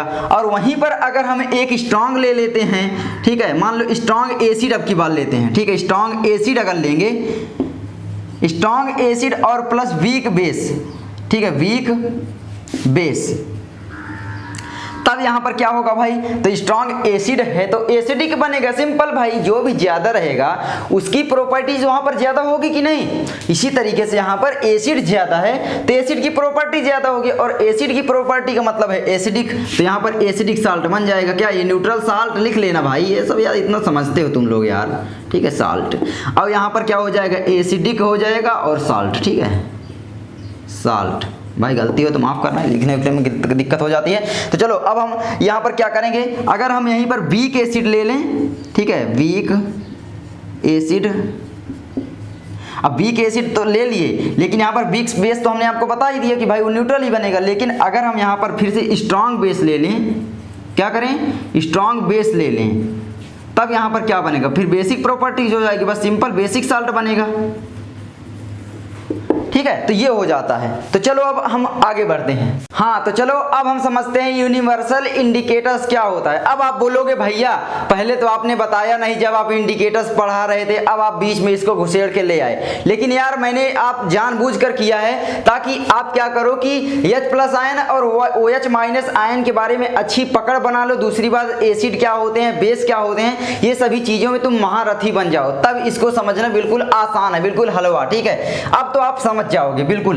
तो अब यहाँ पर देखो क्या है ये इंडिकेटर, यहाँ पर इंडिकेटर्स में यूनिवर्सल इंडिकेटर्स कि it is mixture of several indicators, it shows different colours at different concentration of H+ ions और OH- ions in the solution. इसका मतलब है जब हम सॉल्यूशन में ये जो इंडिकेटर्स इसको डालेंगे तो वहां पर ये हमको बताएगा कि H+ किसमें H+ आयन की कंसंट्रेशन ज्यादा है, किसमें OH- आयन की कंसंट्रेशन ज्यादा है ना, अपने कलर द्वारा ही बता देगा। अब कैसे बताएगा ये हम आपको बताते हैं। जैसे ये क्या होता है कि एक pH स्केल होता है, ठीक है, क्या होता है, pH स्केल इसको बोला जाता है, यही यूनिवर्सल इंडिकेटर है, ठीक है, pH स्केल। इसमें होता क्या है, देखो इसमें होता ये है कि बीच में 7 होता है, क्या होता है, बीच में 7 होता है। 1 से अगर तुम चले जाओ 1 से 14 तक यहां पर लिख लो पहले, ठीक है, 1 2 3 4 5 6 7 8 बोलोगे सर आप, भैया आप हिंदी बोल रहे हो तो आप भी बोल लो, 8 9 10 11 12 13 और ये 14, यहाँ तक यह हमारा हो गया। अब यहाँ पर ये बोल क्या रहा है, सिंपल समझो, ये 7 का मतलब समझो कि 0 है, क्या है, 0, बस, ठीक है। यहाँ पर हो क्या रहा है, देखो इसमें इस तरीके का एक स्केल होता है, क्या होता है, ये मान लो एक स्केल है, क्या है, एक स्केल है, ठीक है, और ये कुछ खाने कटे हुए हैं, क्या है, ये खाने कटे हुए हैं, ठीक है। अब यहाँ पर होगा क्या, अब आप आराम से समझ गए, होगा क्या कि अगर हमारा कोई भी जिसमें H+ आयन की कंसंट्रेशन ज्यादा रहेगी, मतलब कोई भी जो सॉल्यूशन होगा वो ज्यादा एसिडिक होगा, मतलब H+ आयन का मतलब ज्यादा होगी तो भाई वो ज्यादा एसिडिक होगा, मतलब उसमें एसिड ज्यादा होगा। तो H+ आयन अगर ज्यादा मतलब होगा जिसमें उसकी कंसंट्रेशन, तो उसमें क्या होगा कि वो 7 यहाँ पर ये न्यूट्रल है, ठीक है, क्या है, यहां पर ये होता है न्यूट्रल, ठीक है, क्या होता है, न्यूट्रल होता है। अब इधर अगर आओगे तो तुम पाओगे कि भाई H+ आयन की जो है कंसंट्रेशन वो बढ़ रही है, क्या बढ़ रही है, H+ आयन की कंसंट्रेशन। इसका मतलब क्या है कि भाई इस एसिडिक प्रॉपर्टीज बढ़ रही है, एसिडिक प्रॉपर्टीज इधर बढ़ रही है, ठीक है, एसिडिक प्रॉपर्टीज लिख दो भाई, प्रो लिख दे रहे हैं बस, ठीक है। तो ये है, तो मतलब अगर तुम 7 से नीचे आओगे, अगर इसमें बता रहा है तो समझना एसिडिक प्रॉपर्टीज बढ़ रही है, और इधर जब ये जाएगा तो इधर एसिडिक प्रॉपर्टीज बिल्कुल डाउन हो जाए, क्योंकि 7 में तो ये न्यूट्रल हो जाएगा, ना उसमें एसिड के प्रॉपर्टीज रहेंगे ना उसमें बेस के रहेंगे। लेकिन अगर 8 हुआ तो वहां पर क्या होगा, वहां पर OH- आयन की जो कंसंट्रेशन है है वो बढ़ना प्रारंभ हो जाएगी। तो यहाँ पर अगर ये बढ़ना प्रारंभ हो जाएगी तो आप समझो कि क्या होगा, इधर जो अगर होगा वो हमारा ज्यादा बेसिक होगा। इधर क्या होगा, यहाँ मान लो ये है और इधर अगर हम आते हैं तो इधर OH माइनस आयन की क्या होती है, प्रॉपर्टीज यहाँ पर बढ़ती जाती है। मतलब जो हमारा सॉल्यूशन होगा वो ज्यादा बेसिक होगा अगर इधर हम भागेंगे। ठीक है, बस यार मैथ जैसे है बिल्कुल इस तरीके समझो। इसमें होता क्या है कि इसमें कुछ कलर्स होते हैं, आप देख लो इसमें तुमको सामने दिख रहा होगा। ठीक है, यहाँ पर देखो कि यहाँ पर एक कुछ कलर्स हैं, तो क्या हो रहा है कि अगर हम लेफ्ट साइड आ रहे हैं तो उसमें दूसरे कलर्स हैं, कुछ मतलब कलर्स डाउन हो रहे हैं, उसके बाद डाउन हो रहा है, उसके बाद डाउन हो रहा है या गहरा हो रहा है। अगर बाएं साइड आ रहे हैं, दाएं साइड जा रहे हैं तो डाउन हो रहा है, डाउन हो रहा है, डाउन हो रहा है। तो इस तरीके से मतलब डिफरेंट कलर ये शो करता है। तो ये हमारा हो जाता है यूनिवर्सल इंडिकेटर्स। तो चलो अब हम आगे बढ़ते हैं। हाँ, तो चलो अब हम देखते हैं कि यूजेस और इम्पोर्टेंस ऑफ पीएच। हमारा जो पीएच है उसका इम्पोर्टेंस क्या है। तो देखो यहाँ पर सबसे पहले आवर बॉडी क्या है, आवर स्टोमक प्रोड्यूस HCl मतलब हाइड्रोक्लोरिक एसिड। हमारा जो यहाँ पर स्टोमक है भाई, अब निकाल के तो नहीं दिखा देंगे ना, लेकिन हाँ यहाँ पर हमारा जो स्टोमक है ना वहाँ पर HCl जो हमारा एसिड है हाइड्रोक्लोरिक एसिड वो यहाँ पर रिलीज करता है, मतलब प्रोड्यूस करता है। अब यहाँ पर सिंपल सी बात है, HCl एसिड जो है वो बहुत खतरनाक होता है, लेकिन फिर भी हमारे इसको हार्म नहीं पहुँचाता। किसको, हमारे स्टोमक को। क्यों, हमारी बॉडी ही ऐसे कुछ डिजाइन की गई है ना। लेकिन यहाँ पर अगर ये ज्यादा हो जाता है तब वहाँ पर ये दिक्कत करता है, जलन महसूस होती है, तुम देखते हो। या फिर जब हमारी उल्टी वगैरह होती है ना, भाई इंग्लिश में क्या बोलते हैं देख लेना उल्टी को, तो उल्टी वगैरह होती है तो वहाँ पर HCl का बहुत ज़्यादा रोल होता है, क्योंकि वहाँ पर एसिड ये होता है और उल्टी तभी हो जाती है। तो इसीलिए क्या करते हैं हम लोग, एंटासिड कुछ मतलब खा लेते हैं वहाँ पर, जैसे मान लो बेकिंग सोडा हो गया, इनो वगैरह हम पी लेते हैं। इनो भी तो हमारा क्या होता है, बेसिक होता है, फिर उसको क्या करता है, न्यूट्रल कर देता है और सिंपल हमें राहत मिल जाती है। तो यही हो जाता है यार, सब बिल्कुल साइंस का प्रयोग करके बहुत सारे लोग ये छाप रहे हैं ना इनो वगैरह बना के, तो ये हो जाता है। चलो आगे देखो, our body works between pH 7 से 7.8 मतलब जो हमारी बॉडी है वो न्यूट्रल से 7.8 मतलब देखो इतना लिखा गया है, बाकी कम भी हो सकता है, थोड़ा बहुत ज़्यादा भी, लेकिन 7.8 तक हमारी बॉडी काम करती है। 7 से 7.8 तक मतलब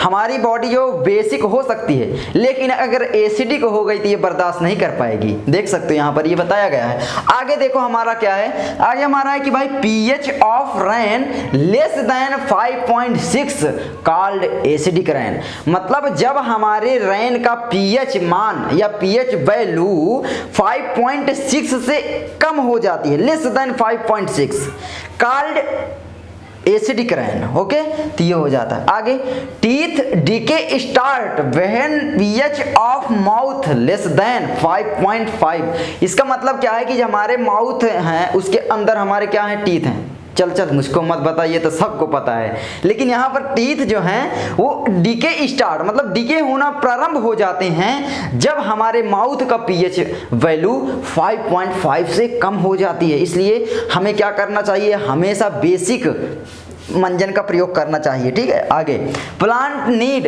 specific pH for their healthy growth. मतलब हमारे जो प्लांट हैं उनको एक हेल्दी ग्रोथ पाने के लिए एक स्पेसिफिक pH की जरूरत होती है। अगर उससे कम ज्यादा हुआ तो वो हेल्दी ग्रोथ नहीं पाएंगे, कभी उनकी डालियां सुखा जाएंगी तो कभी जड़ें ही गल जाएंगी, कभी वो फिर फल नहीं देगा।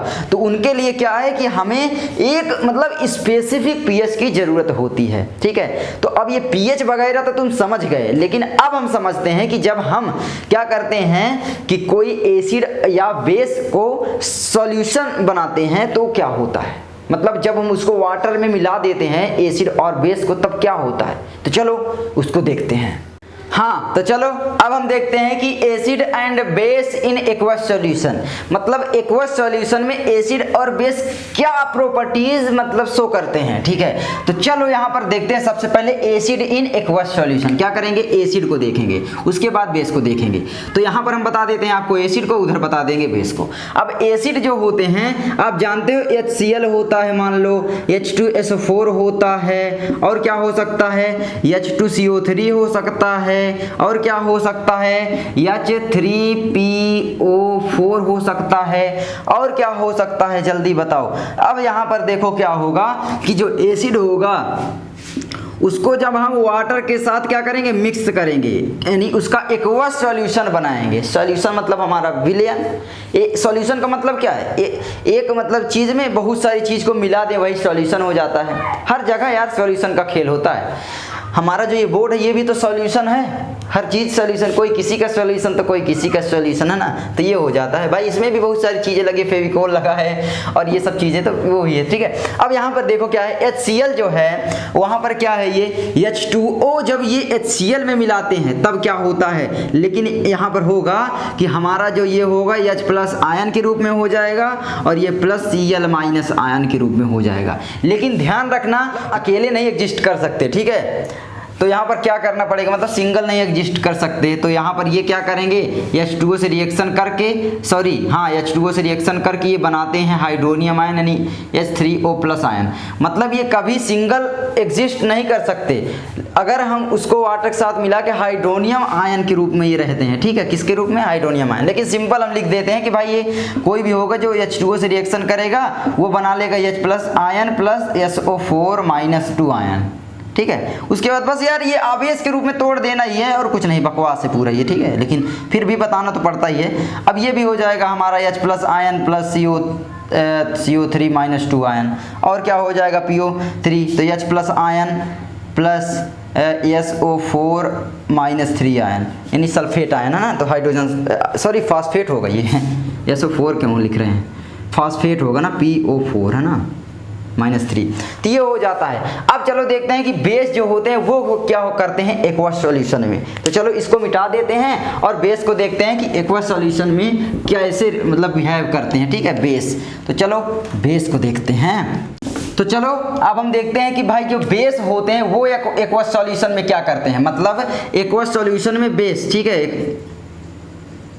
एक्वस सॉल्यूशन भाई अब देख लेना आप, ठीक है। अब बेस बताओ जल्दी क्या होते हैं। मान लो NaOH ले लो, KOH ले लो, CaOH का ट्वाइस ले लो, और क्या हो सकते हैं, और यहाँ पर CaHCO3 ले लो, ठीक है, Ca और कैल्शियम हाइड्रोक्साइड तो हमने लिख दिया, और यहाँ पर हो गया, यही होगा, ठीक है। ये भी है, ये भी, ठीक है।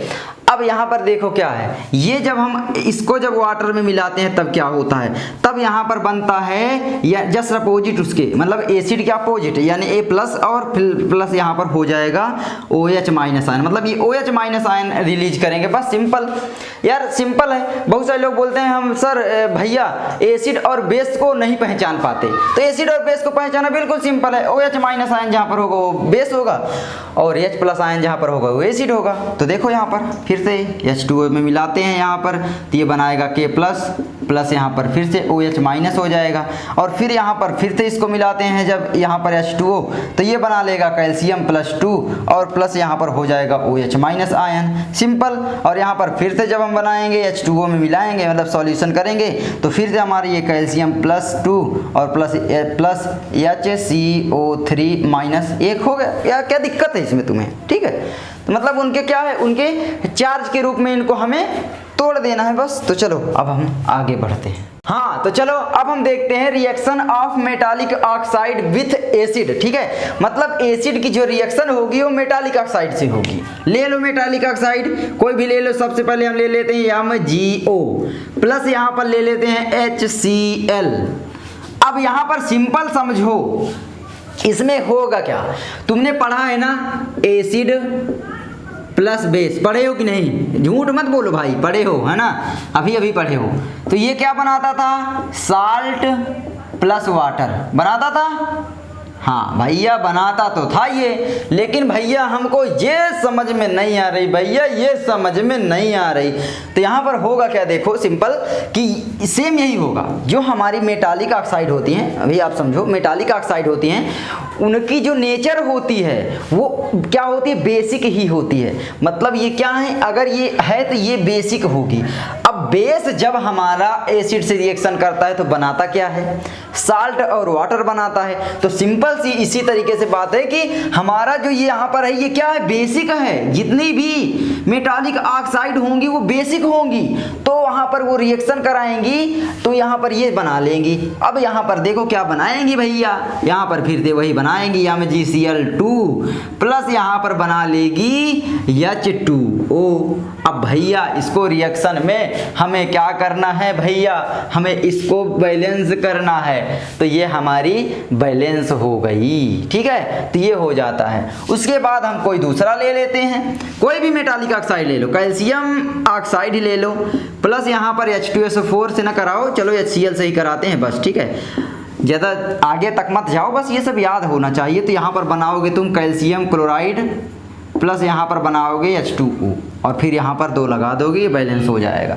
तो ये देख सकते हो कितना सिंपल है ये सब चीज़ें समझना। ठीक है, अब चलो अब हम देखते हैं, हाँ तो चलो अब हम देखते हैं कि केमिकल फ्रॉम कॉमन साल्ट, यानी जो केमिकल हमारे बनते हैं कॉमन साल्ट से, हमारे साल्ट से जो केमिकल बनते हैं वो क्या होते हैं। ठीक है, तो देखो यहाँ पर सबसे पहला हमारा केमिकल होता है वो होता है सोडियम हाइड्रोक्साइड। ठीक है, यानी AOH।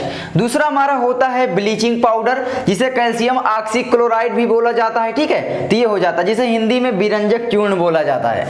अब हमारा तीसरा आता है वो आता है सोडियम हाइड्रोजन कार्बोनेट या सोडियम बाइकार्बोनेट, इनका रासायनिक नाम है। ठीक है, केमिकल नाम है, और यहाँ पर बेकिंग सोडा इसको बोला जाता है। और यहाँ पर उसके बाद आता है हमारा यहाँ पर सोडियम कार्बोनेट यानी वॉशिंग सोडा। ठीक है, जिसको हम धोने वगैरह में प्रयोग करते हैं, वॉशिंग मशीन वगैरह में, तो धोने वाला सोडा ये हो गया। आगे हमारा आता है कैल्शियम, यहाँ पर CaSO4 1/2H2O यानी प्लास्टर ऑफ पेरिस। ठीक है, तो ये हमारे कुछ मतलब कॉमन साल्ट हो जाते हैं। अब चलो यहाँ पर देखते हैं, इसको वैसे तो कैल्शियम सल्फेट आप बोल सकते हो, है ना, तो ये हो गया।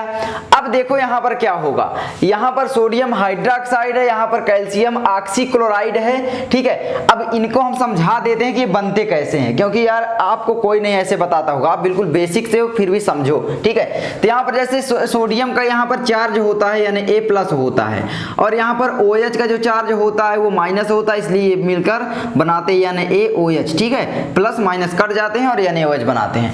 दूसरी बात यहाँ पर ये कैसे बना, देखो यहाँ पर जो क्लोरीन का चार्ज होता है वो -1 होता है, आप जानते हो, और जो ऑक्सीजन का चार्ज होता है वो -2 होता है, और जो कैल्शियम का चार्ज होता है वो +2 होता है, आप जानते होंगे। ठीक है, अब यहाँ पर देखो Cl2 है, यानी एक Cl ये है, एक Cl ये है, ये क्या है, दोनों माइनस माइनस आपस में ये बॉन्ड बना लेते हैं, तो ये Cl2 बना लेते हैं। ठीक है, मतलब इलेक्ट्रॉन क्या करते हैं, इलेक्ट्रॉनों का शेयरिंग कर लेते हैं, मतलब साझा कर लेते हैं। एक इलेक्ट्रॉन ये इससे ले लेता है, एक इलेक्ट्रॉन इससे, दोनों अपना क्या करते हैं, अपना जो ऑक्टेट है वो कंप्लीट कर लेते हैं। लेकिन यहाँ पर ये दोनों भाई रह जाते हैं, तो ये कहते हैं भाई हम भी पूरा क्यों ना कर लें, तो ये भी इससे से मतलब दोनों आपस में मिल बांट लेते हैं। ठीक है, दोनों आपस में खत्म हो जाते हैं, तो ये इस तरीके से बन जाता है। आगे हमारा आता है सोडियम हाइड्रोजन कार्बोनेट, इसको समझो ये कैसे बनता है। देखो यहाँ पर सोडियम का जो चार्ज होता है यानी A+ होता है, और यहाँ पर CO3 का जो चार्ज होता है वो -2 होता है, तुम जानते होंगे कार्बोनेट यहाँ पर जो लगा हुआ है ना।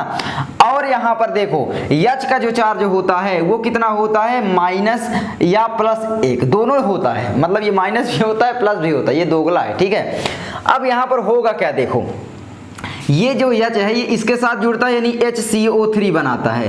HCO3 जब बनाएगा तो एक चार्ज -2 और ये एक प्लस वाला इसमें जुड़ता है। ठीक है, तो प्लस वाला जब जुड़ता है तो ये क्या हो जाता है, -1 बचता है यहाँ पर, और ये भी +1 बचता है, तो ये दोनों आपस में मिलते हैं तो यानी HCO3 बनाते हैं, यानी सोडियम हाइड्रोजन कार्बोनेट या सोडियम बाइकार्बोनेट। उसके बाद हमारा आता है Na2CO3। अब यहाँ पर Na2 का मतलब है, Na का तो चार्ज आप जानते हो यानी A+ होता है, और जो हमारा CO3 होता है उसका चार्ज -2 होता है, दोनों जब मिलते हैं तो यानी A2, क्योंकि हमें यहाँ पर इसको पूरा करने के लिए, इसके चार्ज को पूरा करने के लिए, मतलब इसको न्यूट्रल करने के लिए हमें 2 फिर से हमें सोडियम लेना पड़ेगा, तो यहाँ पर हो जाता है हमारा यानी A2CO3, क्योंकि हमें 2 सोडियम लेना पड़ेगा। अब आप बोलोगे सर हम ऐसे नहीं लिख सकते क्या, यानी CO3 नहीं, ये क्या होगा, ये पूरे मल्टीप्लीकेशन हो जाएगा। इसका मतलब जानते हो क्या हो जाएगा, तो तुम यार ये सब जानते हो, 2 Na और फिर ये C का मतलब 2 और O का मतलब होगा 3 2 6 हो जाएगा, तो ये गलत हो जाएगा, ऐसे नहीं हो सकता। ठीक है, उसके बाद प्लास्टर ऑफ पेरिस, तुम जानते हो कैल्शियम का जो चार्ज होता है वो +2 होता है और SO4 का जो होता है वो यहाँ पर होता है -2, दोनों मिल जाते हैं CaSO4 बना लेते हैं, यानी कैल्शियम सल्फेट होता है ये। अब कैल्शियम सल्फेट होने के कारण अब आप बोलोगे सर यहाँ पर 1/2 H2O क्यों लगा हुआ है N2 में, तो 1/2 H2O जो होता है वो क्या होता है, वो एक मतलब बता रहा है कि इसमें वाटर भी है, ठीक है। प्लास्टर ऑफ पेरिस में वाटर भी है, मतलब इसमें भी देख सकते हो वाटर होता है थोड़ा बहुत, ये देख सकते हो, है ना। तो ये हो जाता मतलब क्रिस्टलन का जल, जिसको क्रिस्टल वाटर बोला जाता है, क्रिस्टलाइन वाटर, है ना, तो ये हो जाता है इंग्लिश में, तो ये हो जाता है। अब चलो इनके हम कुछ प्रॉपर्टीज समझते हैं। सबसे पहले NaOH, उसके बाद CaOHCl2 का, फिर HCO3 का, Na2CO3 का, उसके बाद यहाँ पर CaSO4 का। तो चलो आगे बढ़ते हैं। हाँ तो चलो अब हम देखते हैं कि जो हमारा सोडियम हाइड्रोक्साइड है यानी कॉस्टिक सोडा है वो कैसे बनता है, आखिर इसको बनाया कैसे जाता है, इसकी इंपॉर्टेंस यूजेस क्या क्या है। तो चलो देखते हैं इसको बनाते कैसे हैं। देखो यहाँ पर when electricity passed through an aqueous solution, जब हम एक्वस सॉल्यूशन में इलेक्ट्रिसिटी पास करते हैं ऑफ NaCl, मतलब NaCl के सॉल्यूशन में इलेक्ट्रिसिटी पास करते हैं तो क्या होता है, it decompose to form NaOH, यानी हमारा NaCl जो है वो डिकम्पोज होकर के NaOH बनाता है। देख सकते हो ये हमारी केमिकल रिएक्शन हो जाती है। 2 NaCl मतलब सोडियम क्लोराइड और H2O, तो यहाँ पर बना लेता है सोडियम NaOH होगा, है ना। तो यहाँ पर लिख देना आप, यार गलती हो गई है, गलतियां सबसे होती हैं, इंसान ही है, यानी AOH, ठीक है। तो ये लिख देना +Cl2 + H2, ठीक है। अब दूसरी बात यहाँ पर एक और याद रखना कि NaOH और कैसे बनाया जा सकता है वो भी हम आपको बता देते हैं कि जब हम क्या करते हैं सोडियम की रिएक्शन किससे करवा देते हैं, जल से, यानी H2O से करवाते हैं, तब भी हमारा NaOH ही फॉर्म करता है ये, प्लस हाइड्रोजन गैस रिमूव होती है, याद रखना, ठीक है। तो NaOH इस तरीके से भी बनाया जा सकता है। तो अब देखते हैं इसके इंपॉर्टेंस क्या क्या है। अब यहाँ पर ध्यान रखना जो क्लोरीन गैस है वो एनोड पर होती है और जो हाइड्रोजन गैस है वो कैथोड पर। वो बहुत बड़ी प्रक्रिया हो जाती है, वो तुम समझोगे तो यार मतलब याद नहीं रहती किसी को, बस ऊपर ऊपर क्या मतलब बताने से, है ना। तो इनको याद रख लेना बस, ठीक है, आगे आप पढ़ ही लोगे। चलो आगे देखते हैं। पहला इसका यूज क्या है, it used in paper manufacturing industry, मतलब क्या है कि ये पेपर मैन्युफैक्चर करने वाले जो व्यापार होते हैं, इंडस्ट्री होते हैं, उसमें यूज किए जाते हैं, ठीक है। आगे देखो क्या है, it use to make soap and detergent. अब भाई जो Na है सोडियम, ये क्या है, डिटर्जेंट, और हमारा जो सोप है उसमें मतलब यूज में आता है, ठीक है। तो यहाँ पर क्या है कि भाई हमारा ये डिटर्जेंट और सोप बनाने के काम में आता है। आगे it used in oil refining, oil refine करने में भी इसका प्रयोग होता है, ठीक है। आगे it used in PVC manufacturing, यानी क्या है, पॉलीविनाइल क्लोराइड, ठीक है। तो ये हो जाता है पॉलीविनाइल क्लोराइड, तो इसके प्रयोग में भी आता है ये। तो अब इतना हो गया। अब चलो हम अगला देखते हैं। अगला, हाँ, तो अब जो साल्ट से हमारा दूसरा केमिकल बनता है वो बनता है ब्लीचिंग पाउडर, ठीक है, यानी कैल्शियम ऑक्सीक्लोराइड या कैल्शियम हाइपोक्लोराइड। अब यहाँ पर देखो ये कैसे बनता है। Bleaching powder is produced by the action of chlorine on dry slaked lime. इसका मतलब समझो सिंपल कि भाई जो हमारी क्लोरीन है उसकी जब रिएक्शन होती है स्लेक्ट लाइम से, तब हमारा क्या बनता है, कैल्शियम ऑक्सीक्लोराइड बनता है। कैसे बनता है इसकी रिएक्शन देख लो यहाँ पर, क्योंकि हमने रिएक्शन लिखना भूल गए। तो यहाँ पर देखो क्या होता है कि यहाँ पर सबसे पहले क्या ले कोई भी ले सकते हो, क्लोरीन ले लो या तो ले लो dry slaked lime. Dry slaked lime किसको बोला जाता है, कैल्शियम हाइड्रोक्साइड को, CaOH का ट्वाइस, है ना, यही होगा। प्लस यहाँ पर क्या होगा, ठीक है, CaOH का ट्वाइस। अब यहाँ पर क्लोरीन गैस की रिएक्शन होगी Cl2, तो यहाँ पर क्या बनेगा, यहाँ पर कैल्शियम ऑक्सीक्लोराइड प्लस यहाँ पर बनेगा वाटर, ठीक है, ये हो गया भाई, क्योंकि इसमें वाटर ऑलरेडी रहता है, ठीक है, तो इसीलिए। अब चलो इसके इंपॉर्टेंस समझते हैं, नहीं इसके जो यूज हैं वो क्या क्या है। तो देख सकते हो इसके जो यूज है वो है, इट यूज्ड फॉर क्या है, क्या है यार, disinfecting drinking water to make it, मतलब इसको क्या करना है कि वाटर को डिसइंफेक्टिंग करने के लिए प्रयोग में लाया जाता है, मतलब जर्म वगैरह से मुक्त करने के लिए, मतलब जो जिसमें वाटर को साफ करने के लिए एक प्रकार से। आगे it used for bleaching cotton linen and wood pulp, मतलब क्या है कि भाई इसको प्रयोग में लाया जाता है ब्लीच करने के लिए, किसका, कॉटन का। कॉटन के क्या होते हैं भाई, हमारे जो कपड़े होते हैं, लिनेन एंड वुड पल्प, ठीक है, यानी लकड़ी को, ठीक है, तो उस वहाँ पर प्रयोग में आता है। आगे, it used as an oxidizing agent, मतलब ऑक्सीडाइजिंग एजेंट, ऑक्सीकारक के रूप में इसका प्रयोग होता है, ऑक्सीडाइजिंग एजेंट के रूप में। तो ये हो जाता है हमारा क्या, कैल्शियम ऑक्सीक्लोराइड की इंपॉर्टेंस और ये कैसे बनता है। अब चलो हम आगे देखते हैं बेकिंग सोडा अपना कैसे बनता है। तो चलो बढ़ते हैं आगे। हाँ, तो चलो अब हम देखते हैं जो हमारा बेकिंग सोडा है उसको बनाया कैसे जाता है, दूसरी बात इसके यूजेस क्या है, इसके इंपॉर्टेंस क्या है। तो चलो देखते हैं। यहाँ पर सबसे पहले देखो, it is produced on a large scale by treating cold and concentrated solution of NaCl with ammonia and carbon dioxide. इसका मतलब क्या है कि यह एक इसका जो प्रोडक्शन है लार्ज अमाउंट में किया जाता है, ठीक है, मतलब लार्ज अमाउंट में इसका प्रोडक्शन किया जाता है।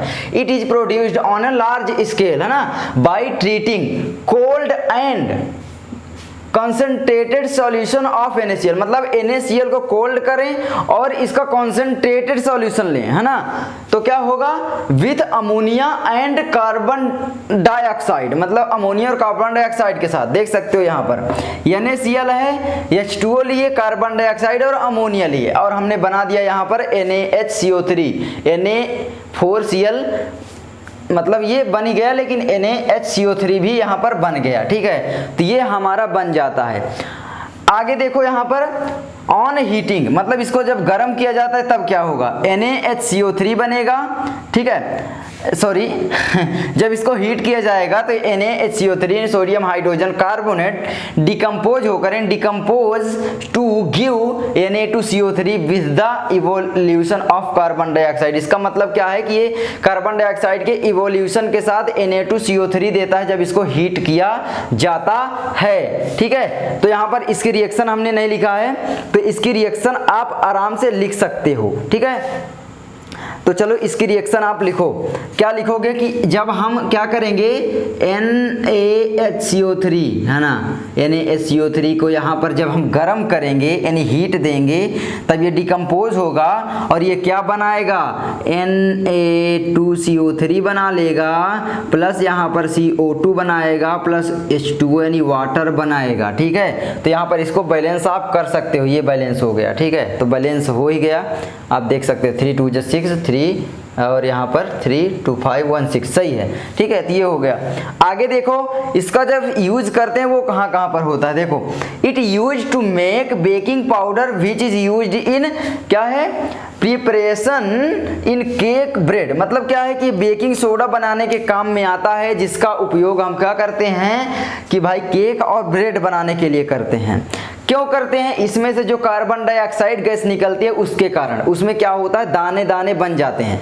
भाई कोई भी परत अगर रहेगी उसके नीचे से गैस आएगी, कार्बन डाइऑक्साइड गैस, तो वो क्या करेगी, एक फुलक्की टाइप में बना देती है, इसीलिए इसका प्रयोग करते हैं, ठीक है, मतलब ये हो गया। आगे, it used as an antacid to treat acidity of the stomach, मतलब हमारा जो स्टोमक है उसकी एसिडिटी को ठीक करने के लिए भी इसका यूज किया जाता है, ठीक है, तो ये हो जाता है।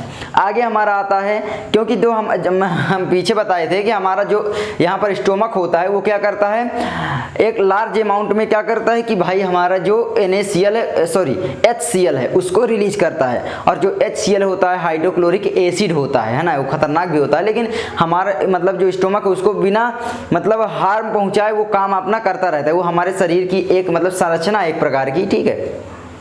तो ये है, तो क्या करता है कि जब वो ज़्यादा हो जाता है, कोई भी चीज़ ज़्यादा हो जाती है तभी हमें दिक्कत होती है, जैसे हमें अगर उंगलियां हैं वो भी ज़्यादा हो जाए तो दिक्कत हो जाएगी, कोई भी चीज़ है जब एक बैलेंस में रहती है वो ठीक रहता है ना, ओवरलोड हो जाएगा तो दिक्कत तो हो ही जाती है।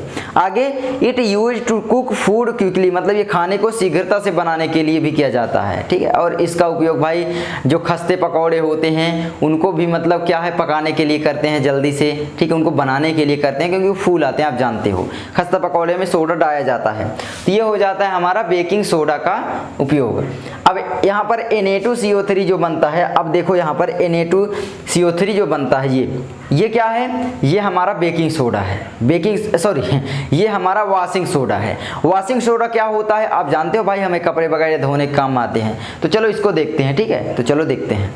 हाँ तो चलो अब हम देखते हैं हमारा जो वॉशिंग सोडा है उसका जो यूज है वो कहाँ पर किया जाता है। वो तो तुम जानते हो यार, बताने का काम नहीं है। और इसको बनाया कैसे जाता है सबसे मेन बात। तो देखो, on heating NaHCO3 it decompose to give Na2CO3 with the release of CO2 gas. मतलब क्या है कि जब NaHCO3 को मतलब हीट किया जाता है, हीट दी जाती है, तो क्या करता है, डिकम्पोज होकर के क्या करता है, Na2CO3 बनाता है और कार्बन डाइऑक्साइड गैस बनाता है, और वाटर तो फिर बनाएगा ही, ठीक, क्योंकि इसमें वाटर भी होता है। तो अब यहाँ पर देखो क्या होता है, recrystallisation of Na2CO3 produce washing soda. इसका मतलब है कि जब इसका रिक्रिस्टलाइजेशन किया जाता है, इसका भी रिएक्शन हम यार क्या बताएं, आज भूल ही बहुत रहे हैं। तो देखो इसकी रिएक्शन कैसे होती है, यानी A2CO3 होता है, यानी A2CO3 है ना, Na2CO3 प्लस 10H2O अगर करोगे तो यहाँ पर बनाएगी Na2CO3 इंटू 10H2, ठीक है, बस 10H2O, तो ये बन जाता है। इसको बोला जाता है क्रिस्टलाइजेशन, मतलब जो वाटर का क्रिस्टलाइजेशन ऑफ वाटर, ठीक है, तो ये हो जाता है। आगे देखो इसके यूज जो है, it use to remove permanent hardness of water. Water की परमानेंट हार्डनेस को रिमूव करने के लिए हमें, मतलब क्लोथ्स को वॉश करने के लिए, तो it also use for washing clothes, ये भी लिख सकते हो। आगे देखो क्या है, it used in glass soap, है ना, glass soap and paper industries. मतलब क्या है कि ये ग्लास सोप और पेपर इंडस्ट्रीज में भी उपयोग में आता है, यूज किया जाता है इसका। तो चलो अब हम आगे बढ़ते हैं, तुम इसको लिख सकते हो आराम से, ठीक है, तो लिख लो। तो चलो अब हम आगे बढ़ते हैं। हाँ तो चलो हम अपना अब लास्ट देखते हैं कि भाई जो प्लास्टर ऑफ पेरिस है उसके यूज क्या हैं, दूसरी बात उसको बनाया कैसे जाता है। तो देख सकते हो इसका नाम जो होता है, यानी केमिकल नाम होता है वो ये है, ठीक है, मैंने यहाँ पर लिख दिया है कैल्शियम सल्फेट हेमीहाइड्रेट, ठीक है। तो ये हो जाता है, यानी कैल्शियम सल्फेट हेमीहाइड्रेट का मतलब, हेमी का मतलब होता है आधा, हाइड्रेट, है ना। तो आगे देखो, it is prepared by heating gypsum at 373 kelvin. इसका मतलब क्या है, जब जिप्सम को 373 केल्विन पर हीट किया जाता है तब हमारा ये प्रोड्यूस करता है क्या, CS4 इंटू 1/2H2O। कैसे, अब यहाँ पर आपको बता देंगे अभी। On heating gypsum it loses water molecules and become CS4 into N/2H2O। देखो जो हमारा जिप्सम होता है उसका फार्मूला होता है CaSO4 इंटू 2H2O, ठीक है। क्या होता है, CaSO4 इंटू 2H2O। जब इसको हम फिर से हीट करते हैं, यानी हीट करते हैं लगभग कितने पर, प्रोबेबली 100 सेल्सियस मान लो, ठीक है, 373 केल्विन 100 सेल्सियस। तो यहाँ पर क्या होगा, यहाँ पर ये बनेगा क्या कि भाई हमारा ये बना लेगा CaSO4 इंटू क्या हो जाएगा 1/2H2O का मतलब लिख सकते हो 0.5H2O, ठीक है, वही है, प्लस 0.5H2O, मतलब 0.5H2O को ही बाहर कर देता है जब इसको हीट दी जाती है। भाई किसी भी चीज़ में हीट दोगे तो वो H2O बाहर ही जाता है। जैसे चावल वगैरह अगर कुछ भी पकाओगे उसमें मतलब वो सूख जाता है तो ही उसमें से वाटर निकल जाते हैं, वाटर के जो मॉलिक्यूल्स होते हैं, ये हो जाता है। अब इसका उपयोग की बात करें, इसके जो यूज होते हैं वो हड्डी वगैरह जोड़ने के लिए मतलब करते हैं, ठीक है, तो ये सब होता है। तो आप देख लेना और लिख लेना, क्योंकि यार मैं थक गया बहुत ज़्यादा। और वाटर ऑफ क्रिस्टलाइजेशन यही कहलाता है हमारा, ठीक है, वाटर ऑफ क्रिस्टलाइजेशन आप देख लेना, ठीक है, क्या देख लेना, water of crystallisation, water of crystallisation देख लेना, ठीक है, उल्टा लिख दिए, क्रिस्टलाइजेशन यार देख लेना। तो चलो अब मिलते हैं हम आपसे अगली वीडियो में। जिस टॉपिक पर वीडियो चाहिए आप बता सकते हैं, यार बोलते बोलते बहुत ज़्यादा मैं थक गया, ठीक है। तो मिलते हैं अगली वीडियो में, क्योंकि ये वाइट बोर्ड है, यहाँ पर लिखना भी पड़ता है, खड़े रहो बहुत देर तक, है ना, तो ये हो जाता है। और अगर डिजिटल बोर्ड होता तो उसमें बस बटन दाबते हर चीज़ लिखा लिखाया आता और आपको पढ़ा के चले जाते, तो ये हो जाता है, ठीक है, बहुत मेहनत इसमें लग जाती है। तो मिलते हैं अगली वीडियो में। चैनल को यहाँ पर ये देखो दिख रहा है ना, सब्सक्राइब कर दो। तो मिलते हैं अगली वीडियो में, तब तक के लिए जय हिंद।